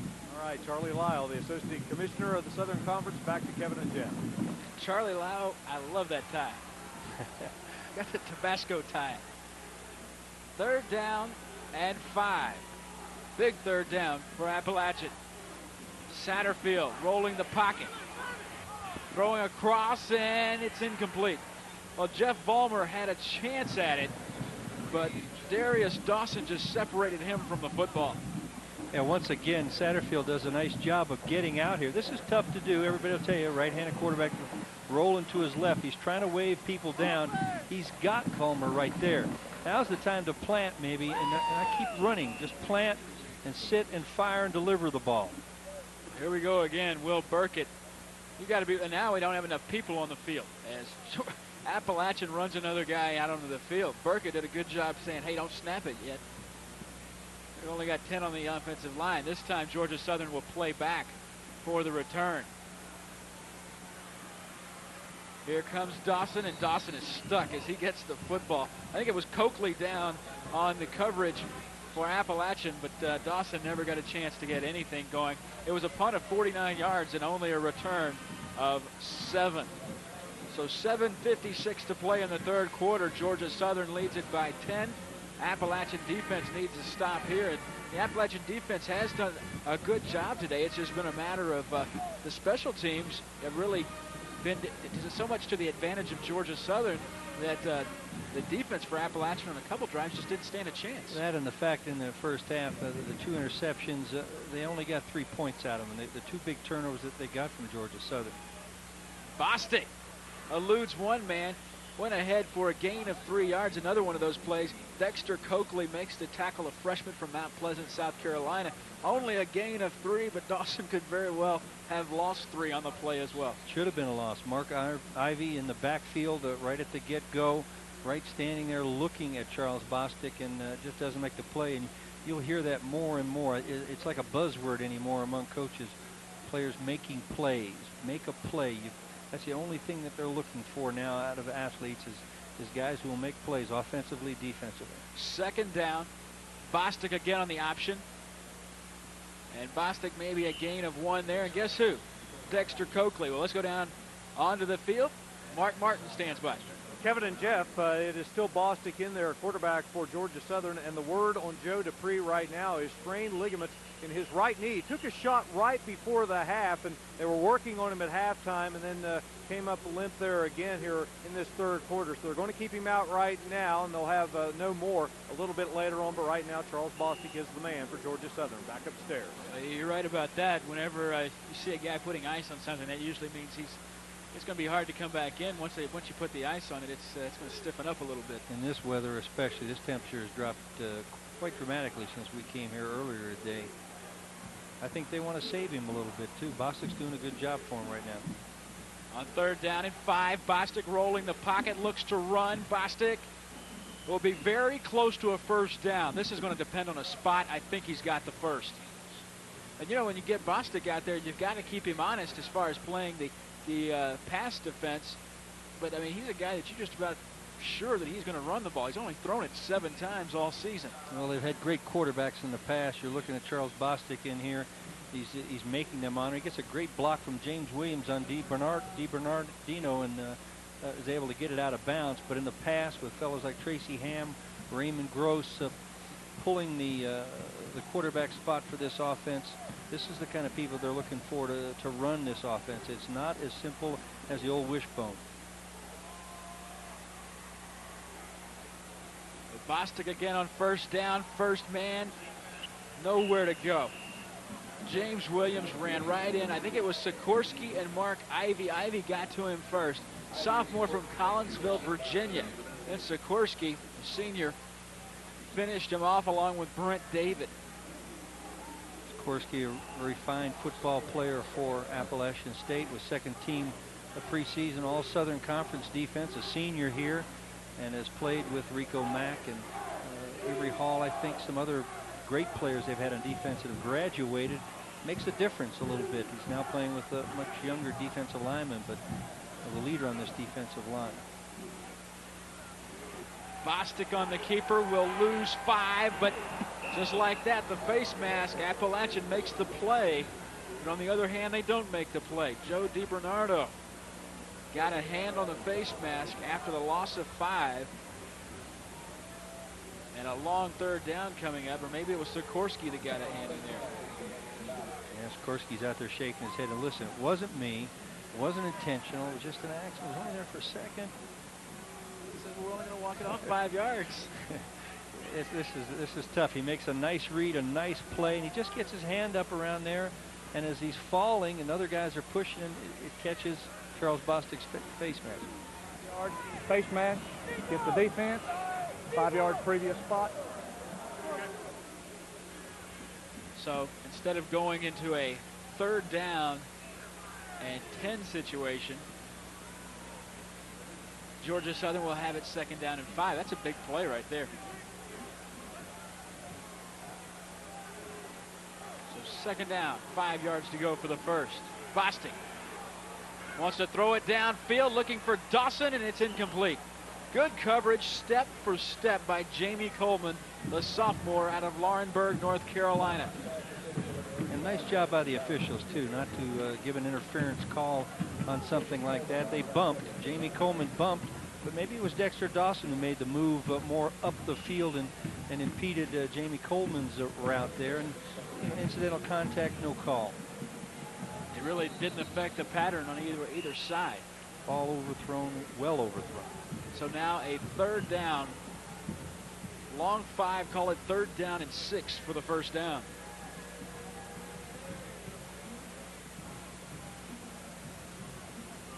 Officials want to get something straight.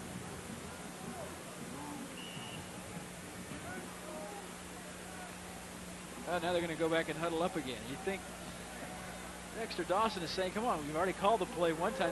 This gives you the idea that Dexter Dawson's going to get the football. He says, don't change the play in the huddle again. Bostic rolling the pocket left. Brent David is there for Appalachian. Well, that's a guy that just makes plays, like you said, from High Point, North Carolina. Well, he's been a little bit quiet this second half. We haven't seen it, but he runs by Joey Cushing's block. James Williams turns late. He's got some quicks. He flashes as a linebacker and sideline to sideline. Real fine football player. There's Don Blue back deep to receive the punt. High hanger, and Blue will call for a fair catch and make it at the 14-yard line. So 86 yards away is where Appalachian will send their offense out onto the field after the 40-yard punt and fair catch by Don Blue. They're going to have to get some things going here. 4 minutes, 45 seconds to play in the third quarter. They trail it by 10 as Georgia Southern leads it 24-14. Bostic has done a good job on the Georgia Southern side. Really, Dupree goes out. Georgia Southern hasn't missed a beat. Yeah, they're looking for that quarterback rollout, but we haven't seen hooks get wide lately. Okay, here's Scott Satterfield and company on first down. This is the first man through, Johnny Smith, and Johnny Smith finds the going easy as he gets ahead for a gain of 7 yards. Check it, it wasn't Johnny Smith, it was Damon Scott, freshman from Cedar Grove, North Carolina, on his first play of the game. Damon Scott showed a little burst there, didn't he? I think if you look at this Appalachian State team, you got to remember that there's 17 freshmen on their 2-deep roster, and I believe those are all true freshmen, so they're playing a lot of young people. 2nd down and 4. This is Chip Hooks. And Hooks gets out close to 1st down yardage. He needed 4. The line to make was the 25-yard line as we count down to 4 minutes to play in the 3rd quarter. With Jeff Van Note, I'm Kevin Eschenfelder. Glad you could be with us this afternoon on Sports South. Mark Martin handling things down on the sideline. An official's timeout as they're going to bring in the chains and check it. 24-14, Georgia Southern leads the Mountaineers of Appalachian State. Stretch them out and give them the 1st down, says Ron Buckner, the referee.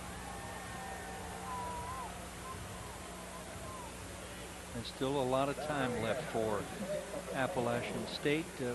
They don't need to. They only need 3 really on a drive, or else at least establish field position as their defense stiffened last time. But do not do anything to get too far out of character.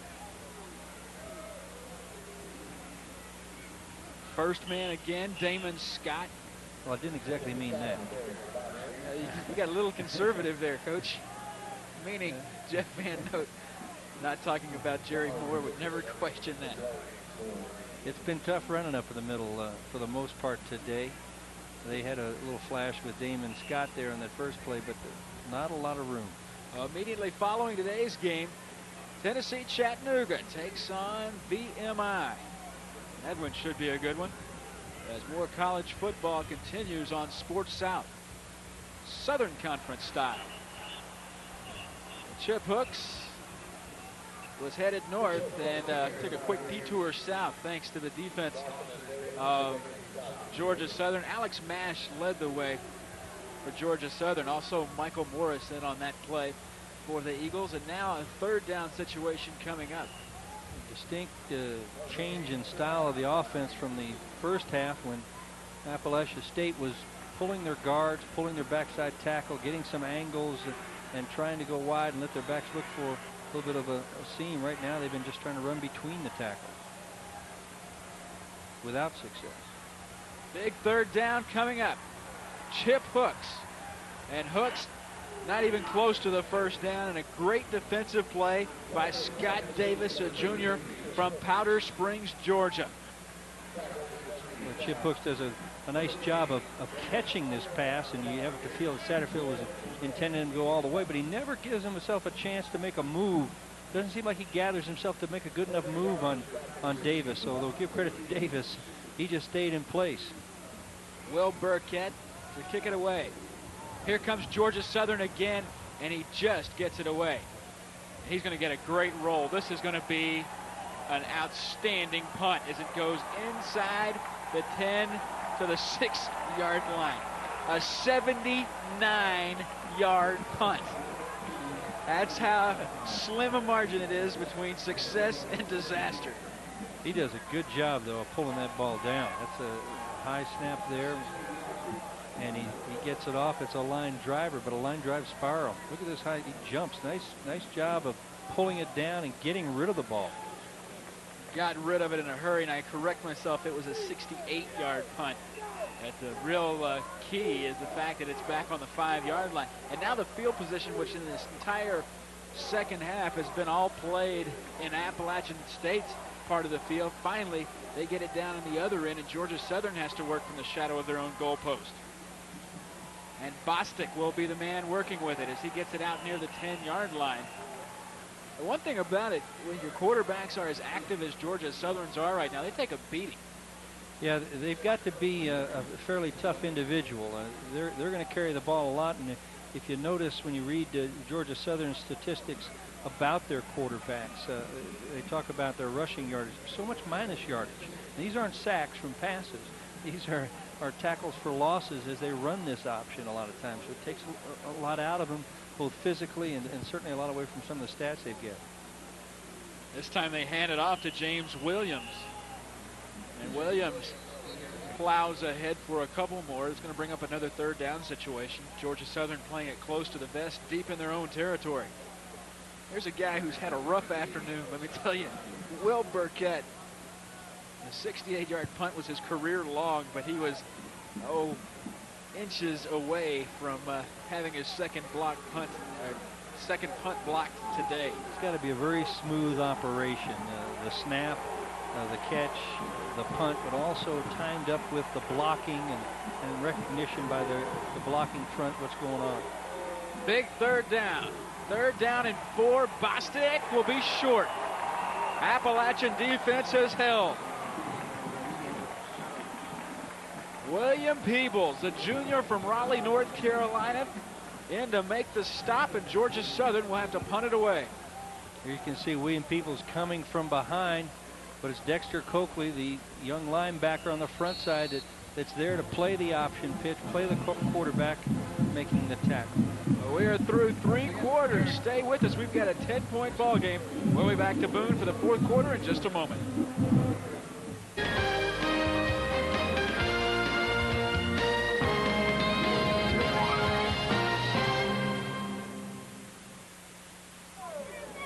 A 10-point ball game is a fresh 15 on the clock for the 4th quarter of play. Georgia Southern leads it by 10, but Appalachian's defense has been outstanding here in this 3rd quarter. Sure, you feel the momentum shift with the punt block and then the fumble recovery and then and jumping out 10 points ahead, and then Appalachian State makes 2 nice defensive stands. And should get it back in good field position here. Don Blue from the 43-yard line. Don Blue inside Eagle territory down to the 46-yard line. And for the first time in a while, Appalachian has a positive play, a 13-yard return, and no flags. They have had some good plays, but penalties have hurt them here in the second half. Mark Martin stands by on the sideline.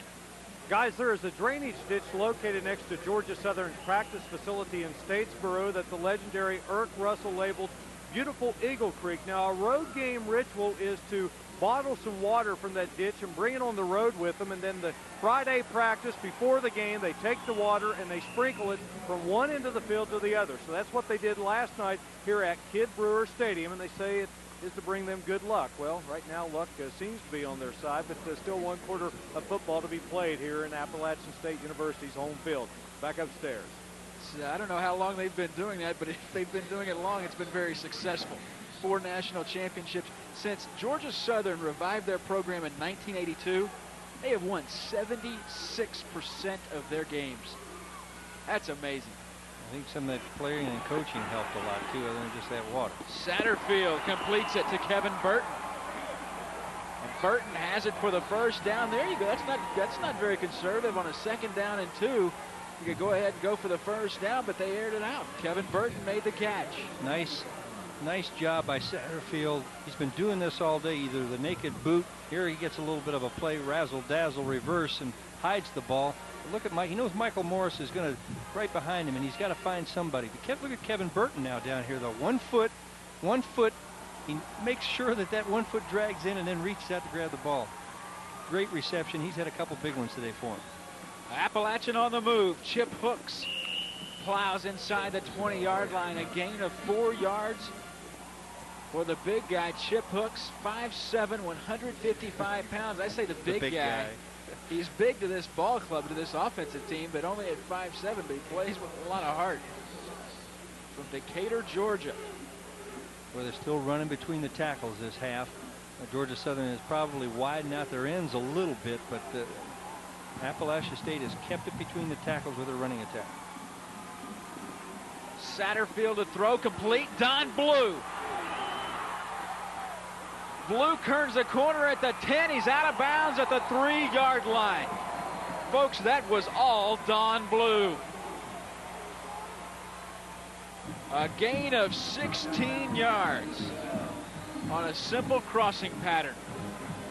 Blue's been a little bit quiet today, but it's just a short drop, 3-step drop. He's looking for Blue all the way underneath, and then Blue does it all himself. Runs away from Paul Carroll. Runs away from Brandon Roselle here. Finally, Brandon catches up with him down here. Nice effort by Don Blue. So Appalachian knocking on the door. Full house backfield from the 3-yard line. Hooks gets outside. He'll talk to him as they cross the goal line. Chip Hooks from 3 yards out as the cannon sounds. And we have got a 4-point ball game.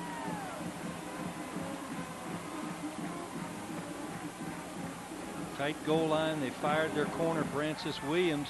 He doesn't come up with the play. Number 2, he fires in here, and he's just caught inside, does not come up with the play. Hooks is able to get it outside. The PAT is perfect, and we have got a new score in Boone, North Carolina. With 12:53 to play, our score, Georgia Southern 24, Appalachian 21. We'll be back with more in just a moment. They're going to need those umbrellas if Appalachian scores anymore. With the way that cannon rocks this place, it's going to send the reverberate. Yeah, the clouds will be letting loose with some rain. Back deep is Chris Wright. As Appalachian's defense really can get a lot of credit for that last score, because defense and a fortunate punt that went for 68 yards. Appalachian State has really shown what they can do if they don't have to use their special teams. Last time, though, on the punt return by Don Blue, that really set that play up. Yeah, you got to use every part of your football team and every part of the game. Field position is a big part of the game, and Appalachian State did that with their defense, with the punt return, and then a couple of big plays from Satterfield to Blue. Chris Wright, 3 yards deep, takes a knee. So they bring it out to the 20-yard line. And watch as Chip Hooks goes around in, and he will talk to them from there. He knew nobody was going to catch him. At 5 yard for 5 plays, 43 yards. The big play, though, really, not only was it Don Blue's punt return to set that thing up, but a 13-yard pass that Don Blue took down to the 3-yard line. And now Charles Bostic, the junior from Thomasville, back out, and he hands this one off to Marlo Warthen. And Warthen had good running room, finally runs into his own man, Darren Willis. And he and Willis both go down after a gain of about 9 yards. Will Robinson will get credit for the tackle. Check it, it's about a 7-yard gain. It's 2nd down and 3 coming up. Counter play off of the option. He's even out in front of Jamie Glover, the pull-in tackle, but he runs over Matt Stevens, and a nice job of bringing him down, or he would still be rambling.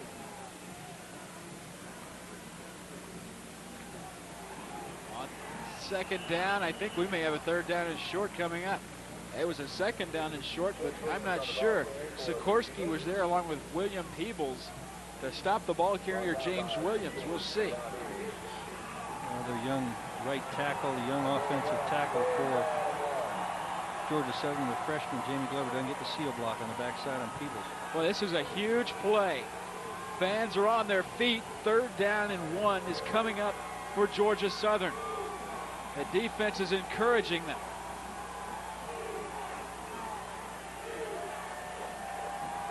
Charles Bostic has been in this situation before.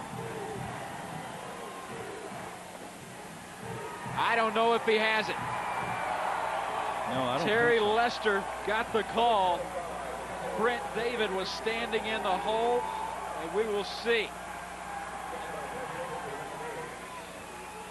I don't believe he got it.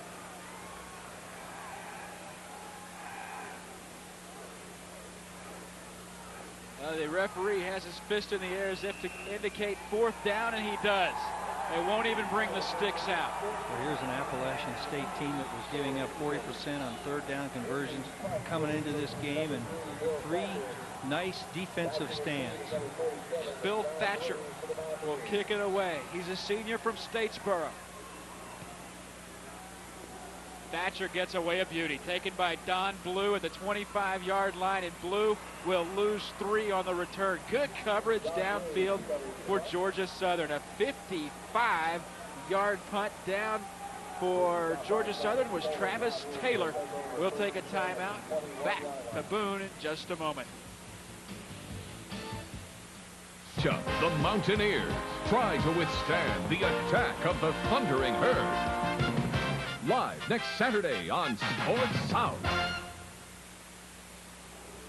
We have got a good one here in Boone, North Carolina. 24-21, a little bit closer, I'm sure, than Tim Stowers would like, but Jerry Moore says it's just fine with him.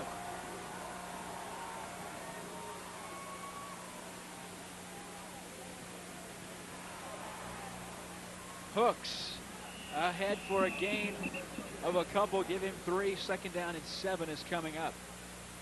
Boy, it's so important for Appalachian State to not make any negative plays here. Just to keep it positive. A lot of time left in this ball game. Just down 3. Overtime procedure in the Southern Conference. They just have to keep field position, not lose field position at Georgia Southern, which they gained earlier.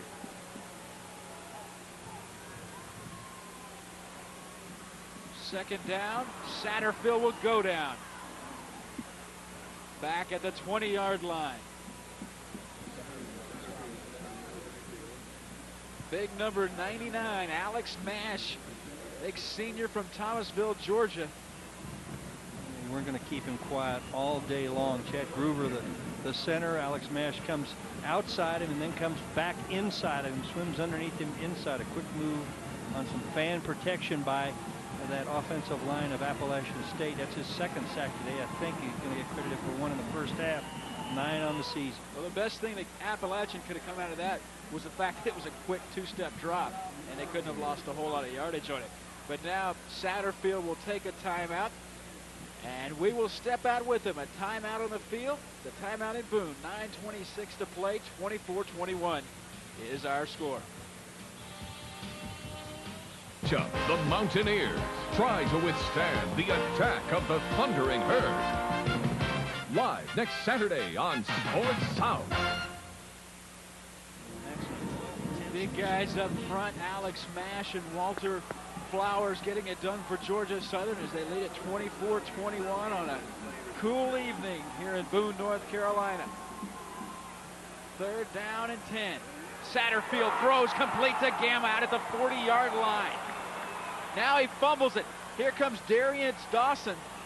And Dawson will run it back with a huge play for Georgia Southern. Gamma just flat had the ball stripped from him. It was a gain of 19, and Darius Dawson picked up the football and ran it back 6 yards. Let's see if we can see what happened. Well, they took that timeout to discuss the play they wanted, and a little fake maybe holds the linebackers, but Gamma's got a lot of room between the safeties and the linebackers. Dawson ends up with it, but it was whoever tackled him. Was that Hitson? Yeah, Hitson was the one that stripped him. Alton Hitson, who makes the tackle and the pull out of the ball. So down to the 30-yard line. So important not to have a negative play, and here you have a positive play, a big first down, and then the turnover occurs. We're under 9 minutes to go, an official's timeout. They stopped the clock. I don't think Appalachian called a timeout, did they? No, Kenny Bright, the cornerback, was injured. Very nice block put on him. A low block, and by Marlo Wharf, and then he's limping off the field a little bit. Well, that's a huge turnover. As Jerry Moore's team has played very hard today.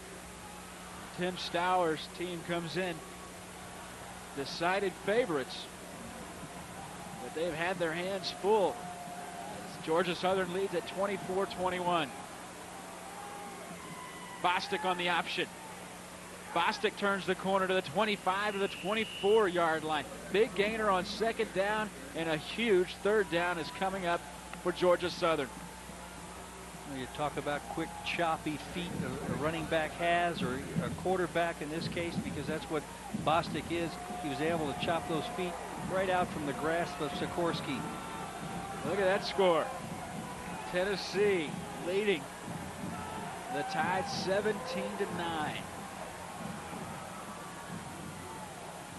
And there's a first down run on the big third down near the 20-yard line.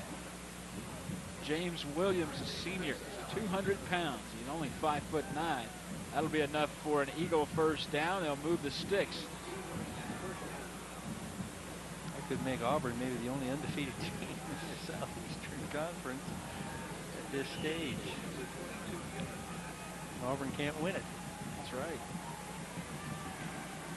He's done a great job this year. So 22-yard line. We've got a great ball game going here.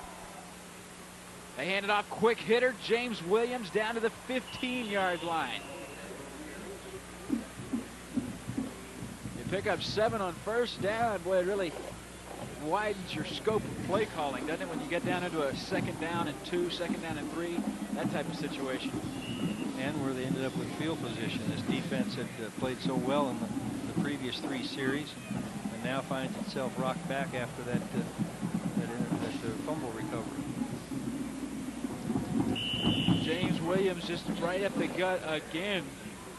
Larry Dennis, Jr. from Palatine, Illinois, was the first Appalachian State Mountaineer to get to him. We'll see where they mark the football. It's going to be another 3rd down situation coming up.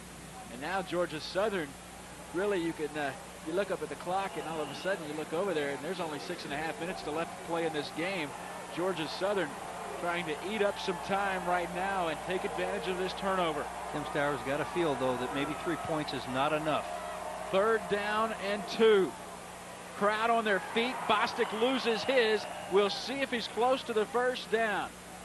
No question he's close. We'll see if he got it. It's all in the mark, all where they figure the ball was when he touched. Because he was sideways. You're also in a position here where it will be 4th down. Now, are they going to send? They will send the field goal unit on. You see Bostic tripped up. There's Sikorsky again. They've been trying to trap him with Isaac Farrell, the right guard, pulling, and Sikorsky missed him in that early 1st down on that series. That time he was able to get him. Haley from 30 yards out. Reed Haley, plenty of distance, and Reed Haley splits the uprights and makes this one a 6-point ball game with 5 minutes and 43 seconds to play. And once again, Georgia Southern this time taking advantage of a Mountaineer mistake. That time it was a matter of Gamma completing Gamma making the catch for the Mountaineers of Appalachian State on a long 3rd down. He had the 1st down yardage. Then he was stripped of the football. Darius Dawson ran it back and set up Georgia Southern. Now, Appalachian's defense has been playing very well the entire ballgame. You can only ask so much of the defense. Yeah, App State has done a magnificent job this 2nd half after that block punt falling down 7 there and then 3 more after the fumble recovery and going behind 10. They've really bowed their backs and done a pretty good job of keeping that Georgia Southern offense away from their goal line, saving 3 here and giving themselves one more chance here. Well, maybe even 2 chances with 5:43, depending on how the timing goes. 5:43, 6 points behind. They've given their team at least 1 chance to win this football game. Jerry Moore's team 1-5. Looking for their 2nd conference win. See the drive. They didn't have to go far. It took 7 plays. And when you go 20 yards, only 20 yards, and it takes you 7 plays, you know you run a lot of time off the clock, and they did. 3:27 off the clock. We're down to 5:45 to play, as Appalachian better get on the football, and they do. I'll tell you what, Dexter Coakley is probably going to get talked to when he comes back over the sideline. Because Dexter, my man, whether it's in the end zone or not, it's a free football, right? That's the 2nd time he's turned away from the football. Somebody else got over and down it for him. But what do you expect? He's a linebacker most of the day, a starting linebacker, and they've got him returning kickoffs. He can fly. So Appalachian with 5:43 on the clock will take it from the 20-yard line. They start 80 yards away with Chip Hooks, the tailback, Johnny Smith, the fullback, and Scott Satterfield under center. Play action. Satterfield is dropped for a 2-yard loss. Alex Mash, the senior from Thomasville, Georgia. We said he's been quiet all afternoon, but when it comes down to crunch time, the monster Mash has been there. Yeah, quiet 3 sacks that he has today in the early game against Citadel. It was Alex Mash, Southern Conference Defensive Player of the Week, with 3 sacks. This is a chance, I think, when you see Satterfield play a little bit more, get some more experience, he'll learn to dump that ball or try to get outside a little bit quicker and get out of bounds. crossing the 5-minute mark. Satterfield's going to look for Gamma, and it is incomplete. Gamma just couldn't hold on, and now a 3rd down and 12 coming up for the Mountaineers of Appalachian State. Well, you got to like this young quarterback, though. He's showing a lot of nerve. I mean, and moving to his left a lot today. That's counter to what a right-hander does, but you see him wave Gamma there. I think if Gamma would have followed it a little more, he wanted him more towards the sidelines. He wouldn't have had to throw it so low, maybe. Maybe could have gotten him to lead it more towards the out of bounds.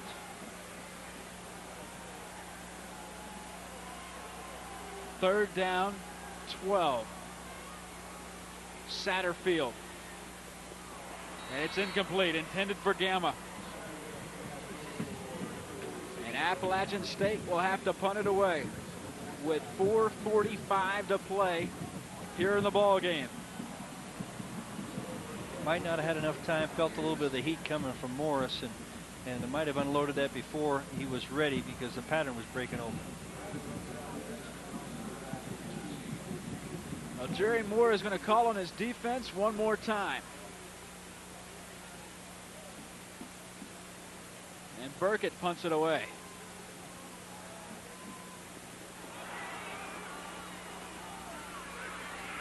Look out.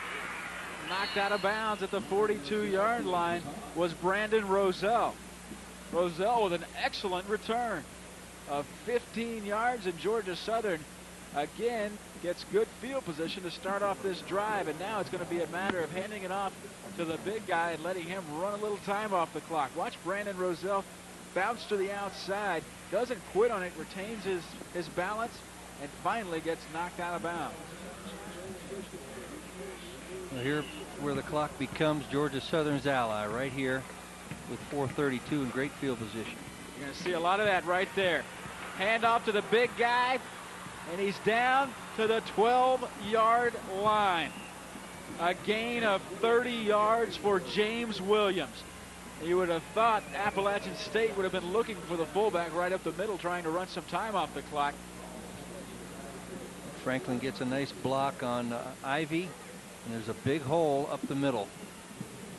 Brent David is taking himself out. He's playing outside option and not covering the middle that time. James Williams just hits it. He did hit the hole quickly. Bostic, I guarantee you he won't throw the football, and he's down at the 8-yard line, and Appalachian State wants to call a timeout. Jerry Moore and his defensive coordinator, Ruffin McNeil, frantically signaling to call timeout, and they do with 4 minutes left. Now you're also in a situation here. Let's play what if. Really, Georgia Southern, of course you want to stick it in the end zone, because you come away with the field goal here, and you force it. You forget about what the score is. You look at how many times Appalachian State is going to have to score, and that would make it a 2-score ball game right now. Yeah, field goal, any kind of score here really puts Appalachian State in a bad situation. They need to somehow force a turnover, but at the same time, you have to kind of spread yourself out maybe to do that. You got to take some risk here on defense, and it might open something up inside as it did for James Williams. Well, those folks don't believe it can be done, but I guarantee you that man does right there. Ruffin McNeil, the defensive coordinator, has seen his defense do a good job this afternoon.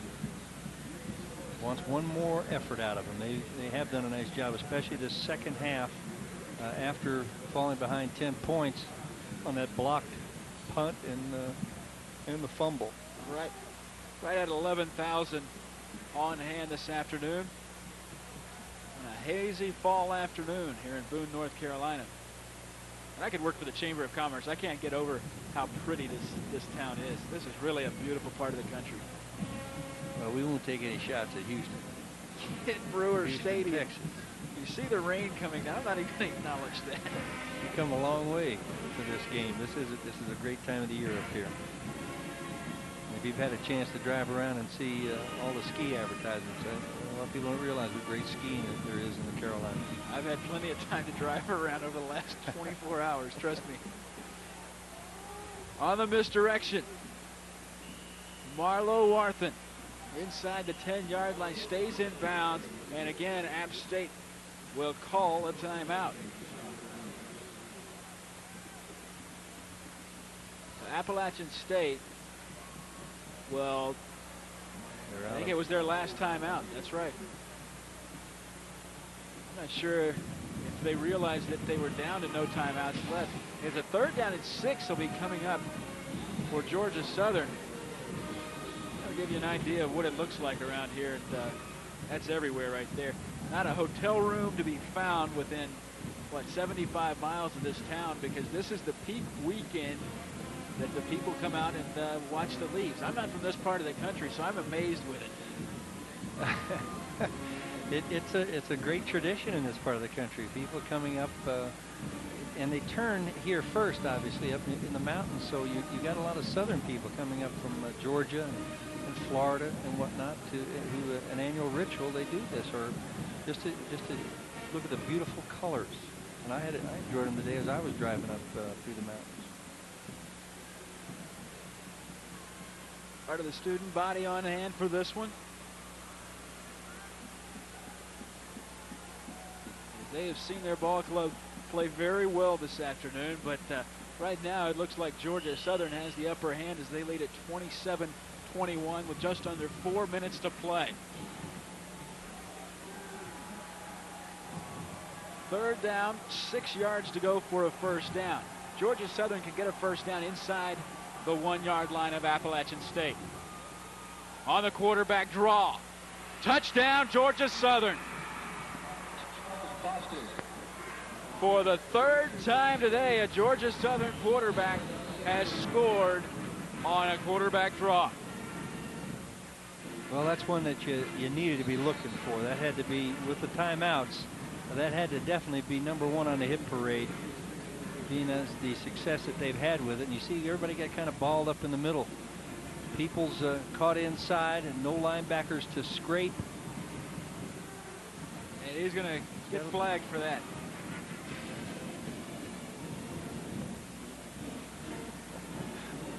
He was happy about it. I tell you what, Charles Bostic done a good job since coming in to replace Joe Dupree. He's had a little spark, and he was a starter for 2 years. Joe Dupree won this job after the spring and has done a decent job with this offense, but it's the defense and special teams that have been keeping Georgia Southern close and getting them to this point. Georgia Southern appears to be that they will go to 4-1 in Southern Conference play, 5-2 overall. On the other side, for Appalachian State, they will go to 1-6 and drop to 1-3 in Southern Conference play. But like you said, Appalachian State with 17 freshmen on the 2-deep chart. That's unreal. 17 freshmen on the 2-deep chart. They're going to take their lumps this year, one of the byproducts of youth. But in a couple of years, if not next year, Appalachian State is going to be back to the same situation that they have grown accustomed to being. Well, you got to grow with the young freshmen. Experience is the great equalizer. Satterfield looks like a fine-looking quarterback that they're going to be able to utilize. Chip Hooks is just a junior. He's got another year. Johnny Smith's got another year. His receivers, he loses Ray Gamma. Don Blue is junior, though, but Kevin Burton's back. He's got some weapons to work with on offense and a young offensive line. So you've got to let these guys play and get better at it, and they've acquitted themselves very well today. Appalachian State should come away with good field position after the unsportsmanlike conduct called against Charles Bostic for that little Georgia two-step after the North Carolina two-step after the touchdown. You call it Georgia. He's from Georgia. He's Georgia, Thomasville, Georgia. He was doing it in Boone, North Carolina, so it could go either way. I'm sure he'll hear about that little dance. Of course, he hasn't had the chance to compete much this year with Joe Dupree, the signal caller. And Dupree went out midway through the 3rd quarter with a strained right knee. It appeared to be his ankle, but they had the ice on the knee. So from that point on, Charles Bostic took the reins and did a good job scoring 2 touchdowns for Georgia Southern. Now they squibbed the kick, and Coakley should have let that one go out of bounds. And now Appalachian State, we talked about the youth, and you're going to have some mistakes when it comes to youth. And right there, Dexter Coakley just cost his ball club 27 yards. Instead of starting at the 35-yard line where they would have started if he'd let the ball go, they're going to start at their own 8.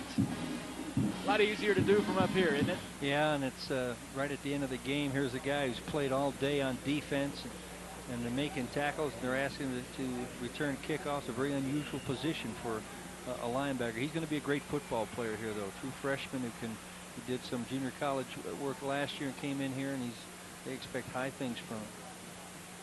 Appalachian State will air it out, and it's complete. Chip Hooks caught the pass. He was hit immediately. I think Paul Carroll was the man who made the stop. No huddle offense as the clock runs under 3.5 minutes to play in this one. Satterfield again fires it complete to Gamma. Alton Hitson, the sophomore from Valdosta, from Georgia, makes the tackle. A 20-yard pickup as Satterfield and Gamma hook up. This is their 2-minute offense when they come out firing, and that's the same play that Gamma had caught. Would have been a big first down, but the ball was stripped from him. Satterfield steps up in the pocket, lets it go downfield. Gamma got behind his man and made the catch. To the 38-yard line. Boy, you got to step behind Brancis Williams, and had that ball been caught in stride, Brancis Williams, the defensive back, fell down. That'd have been 6, a 34-yard pickup. Look at Satterfield, though. He steps up and he lofts the ball.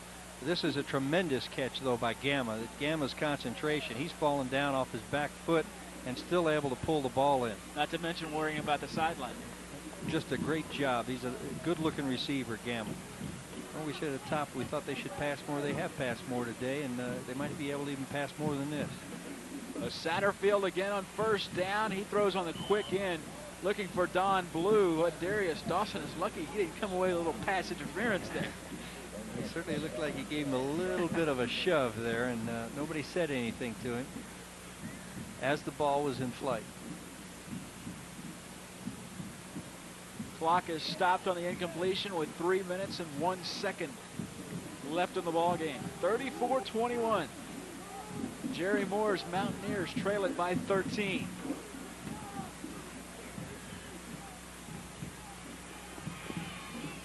This one complete. And down inside the 25-yard line is Nate Abraham, a junior from Charlotte, a gain of 8 yards. You see the clock. Appalachian State already up on the line of scrimmage. Satterfield has the first down, complete to Gamma. Gamma cuts it in to the 10-yard line, knock him down at the 11. Hey, there's no quit in this Appalachian State team. They're coming right down the field. Satterfield's been on the money. He just steps back, 3-step drop. He picks out Gamma, putting a great move on Sean Austin, and Jamie Coleman almost goes. Nick Davis saved a touchdown. So Satterfield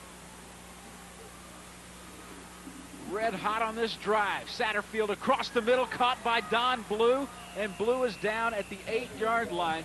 I'm not sure it was Scott Davis who latched on for dear life and pulled Don Blue down to the carpet. You know, the thing is, you got 2:15 left here. Put it in the end zone right now. Well, and that's maybe plan. we're a little premature in talking about the records. The 10-point cushion was just not there. Here's this play. This is a play that Blue almost scored on in that other series, catching it underneath. He's got to throw it high, though, because he's getting some pressure on the backside. That time, again, a good job by Scott Davis not letting Don Blue pick up any more than what he already did. I'll tell you, the lowest percentage play in football, though, is the onside kick. And that's the one they're staring at coming up. And it is the toughest play to have any success with, but it always adds for a lot of excitement in a game. You know that the game's right at the wire with an onside kick. Is it more onside kick? I think has to be probably more luck than skill than any other play in football as well. Yeah, there's got to be a good measure of luck in it, but it's interesting to watch the different kickers, the skill they have of getting the ball to pop up or a roll or go a certain place. Satterfield, quick drop. Satterfield, touchdown, Appalachian State. Okay, Satterfield has he hasn't started the whole season. He's only started 3 games, but he's made this game exciting today. Georgia Southern's going to see this young man for the next few years. He's looking for the pass, yet he makes a decision. And when he makes a decision, he goes right for the end zone, just enough to get the ball over.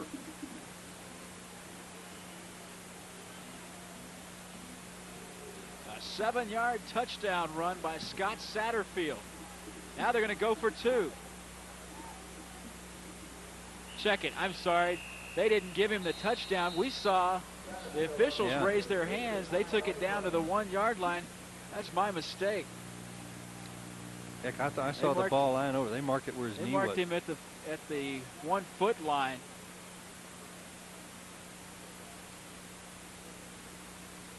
And now a flag on this play. And the touchdown finally, the signal comes out, touchdown. So Satterfield making a 1-yard quarterback sneak. There's some folks up here in the booth looking at each other with their palms facing up saying, what's going on? But Satterfield takes it over from 1 yard out.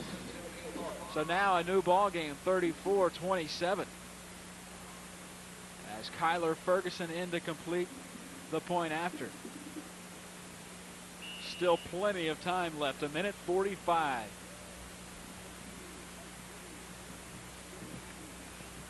And Ferguson kicks it through, so a new score in Boone, North Carolina, where we have had plenty of it this afternoon. 34-28 the score. And it's a good thing those guys are just doing push-ups when Appalachian State scores. If not, they'd be in trouble right now. But you got to give credit. Well, that was a gutsy drive. Scott Satterfield leading the way. Ray Gamma with a couple of catches on that drive. It was a good drive, and I think it's Jerry Moore is looking for some things from his football team. It's been inconsistent the first 6 games of the season, and now he comes here at home against a real fine Georgia Southern football team, and they gave themselves a good effort so far. They've missed on a couple of things. Once again, their punting game has failed them.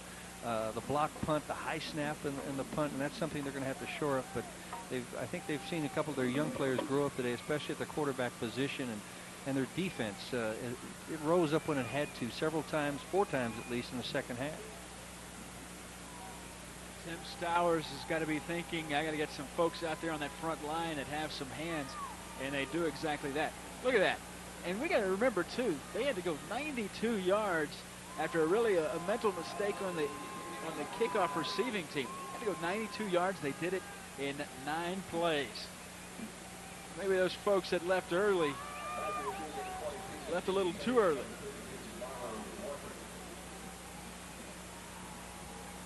Well, overcoming adversity is a lot what this game's all about, and you can point to some of those positive things in the film when you look at it, and hopefully you can correct the mistakes you made. But one glaring weakness for App State all year long has been their punting game. Now look at this, a different twist as there was a penalty on the touchdown against Georgia Southern. Appalachian State will benefit that as the 15-yard penalty is marked off out to midfield, which is where they will kick the onside kick from.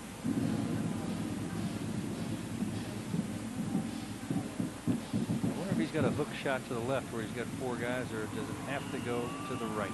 Alan Gwynn. And Georgia Southern's got it. Georgia Southern will be able to run this time off. 1:44. That was Danny Britt, backup strong safety, who was in there. Now that's what you call a suicide squad there, as far as having to feel those things. The hands team. That's you have to have some hands to be on this team. Does a pretty good job of the onside kick. Alan Gwynn gets it the Sunday hop here. Maybe somebody should be diving right there. The first guy, and I think 34, who takes on a blocker, but that might be his responsibility as it's taught to him. But if he dives, that ball's across the line. Chad Gore's got a shot at that. Well, Bostic not going to take a knee. They will hand it off. Actually, they're going to just run with it. Bostic will fall down, and time will run down. Now, if we have it right up here in the booth, Appalachian State cannot stop the clock. That's right. Most teams have what they call the Z-back formation, and where they just stand in and huddle around the quarterback and allow the clock to kind of run out, take the penalties. You can take the penalty if you want, or else you can run another play.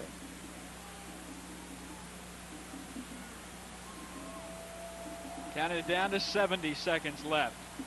Boy, this is the most disappointing thing for defense. Played hard all day long, and now have no way to stop the clock.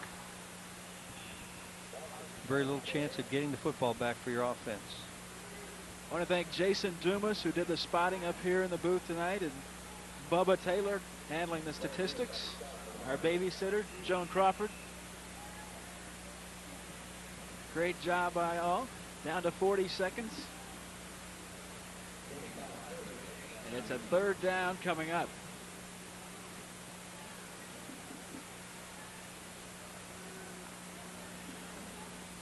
They'll only have to snap it this time, and that will do it. Last play of the ball game. Bostic will fall on it.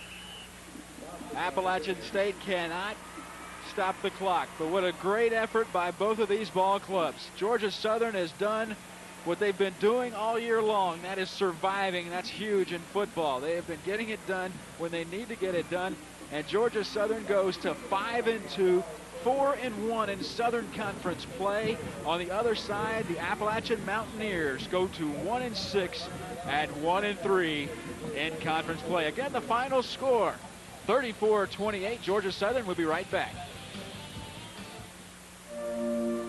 Every golfer knows the rule. Play the ball where. Kevin Eschenfelder and Jeff Van Note back here in Boone, North Carolina, where Georgia Southern has done what they've needed to do, or what they've done all year long. That's nothing pretty, but just they got the job done. Good, solid all-around performance. Once again, their special teams a shine for them. I thought their offense picked it up today a little bit. Both Joe Dupree in the first half, and certainly Charles Bostic. But give Appalachian State, they didn't quit. They're down 1-5. The season's not going anywhere for them. They hung in there, and they played some solid football. Maybe they grew up a little bit today. All right, so a good ball game from here in Boone. We'll come back and wrap things up in just a moment.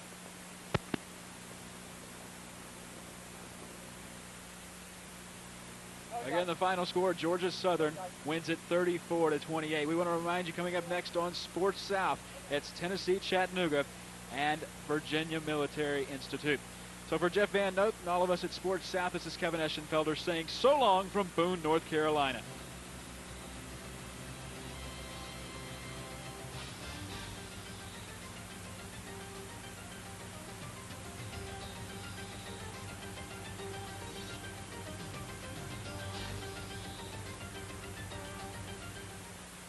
We have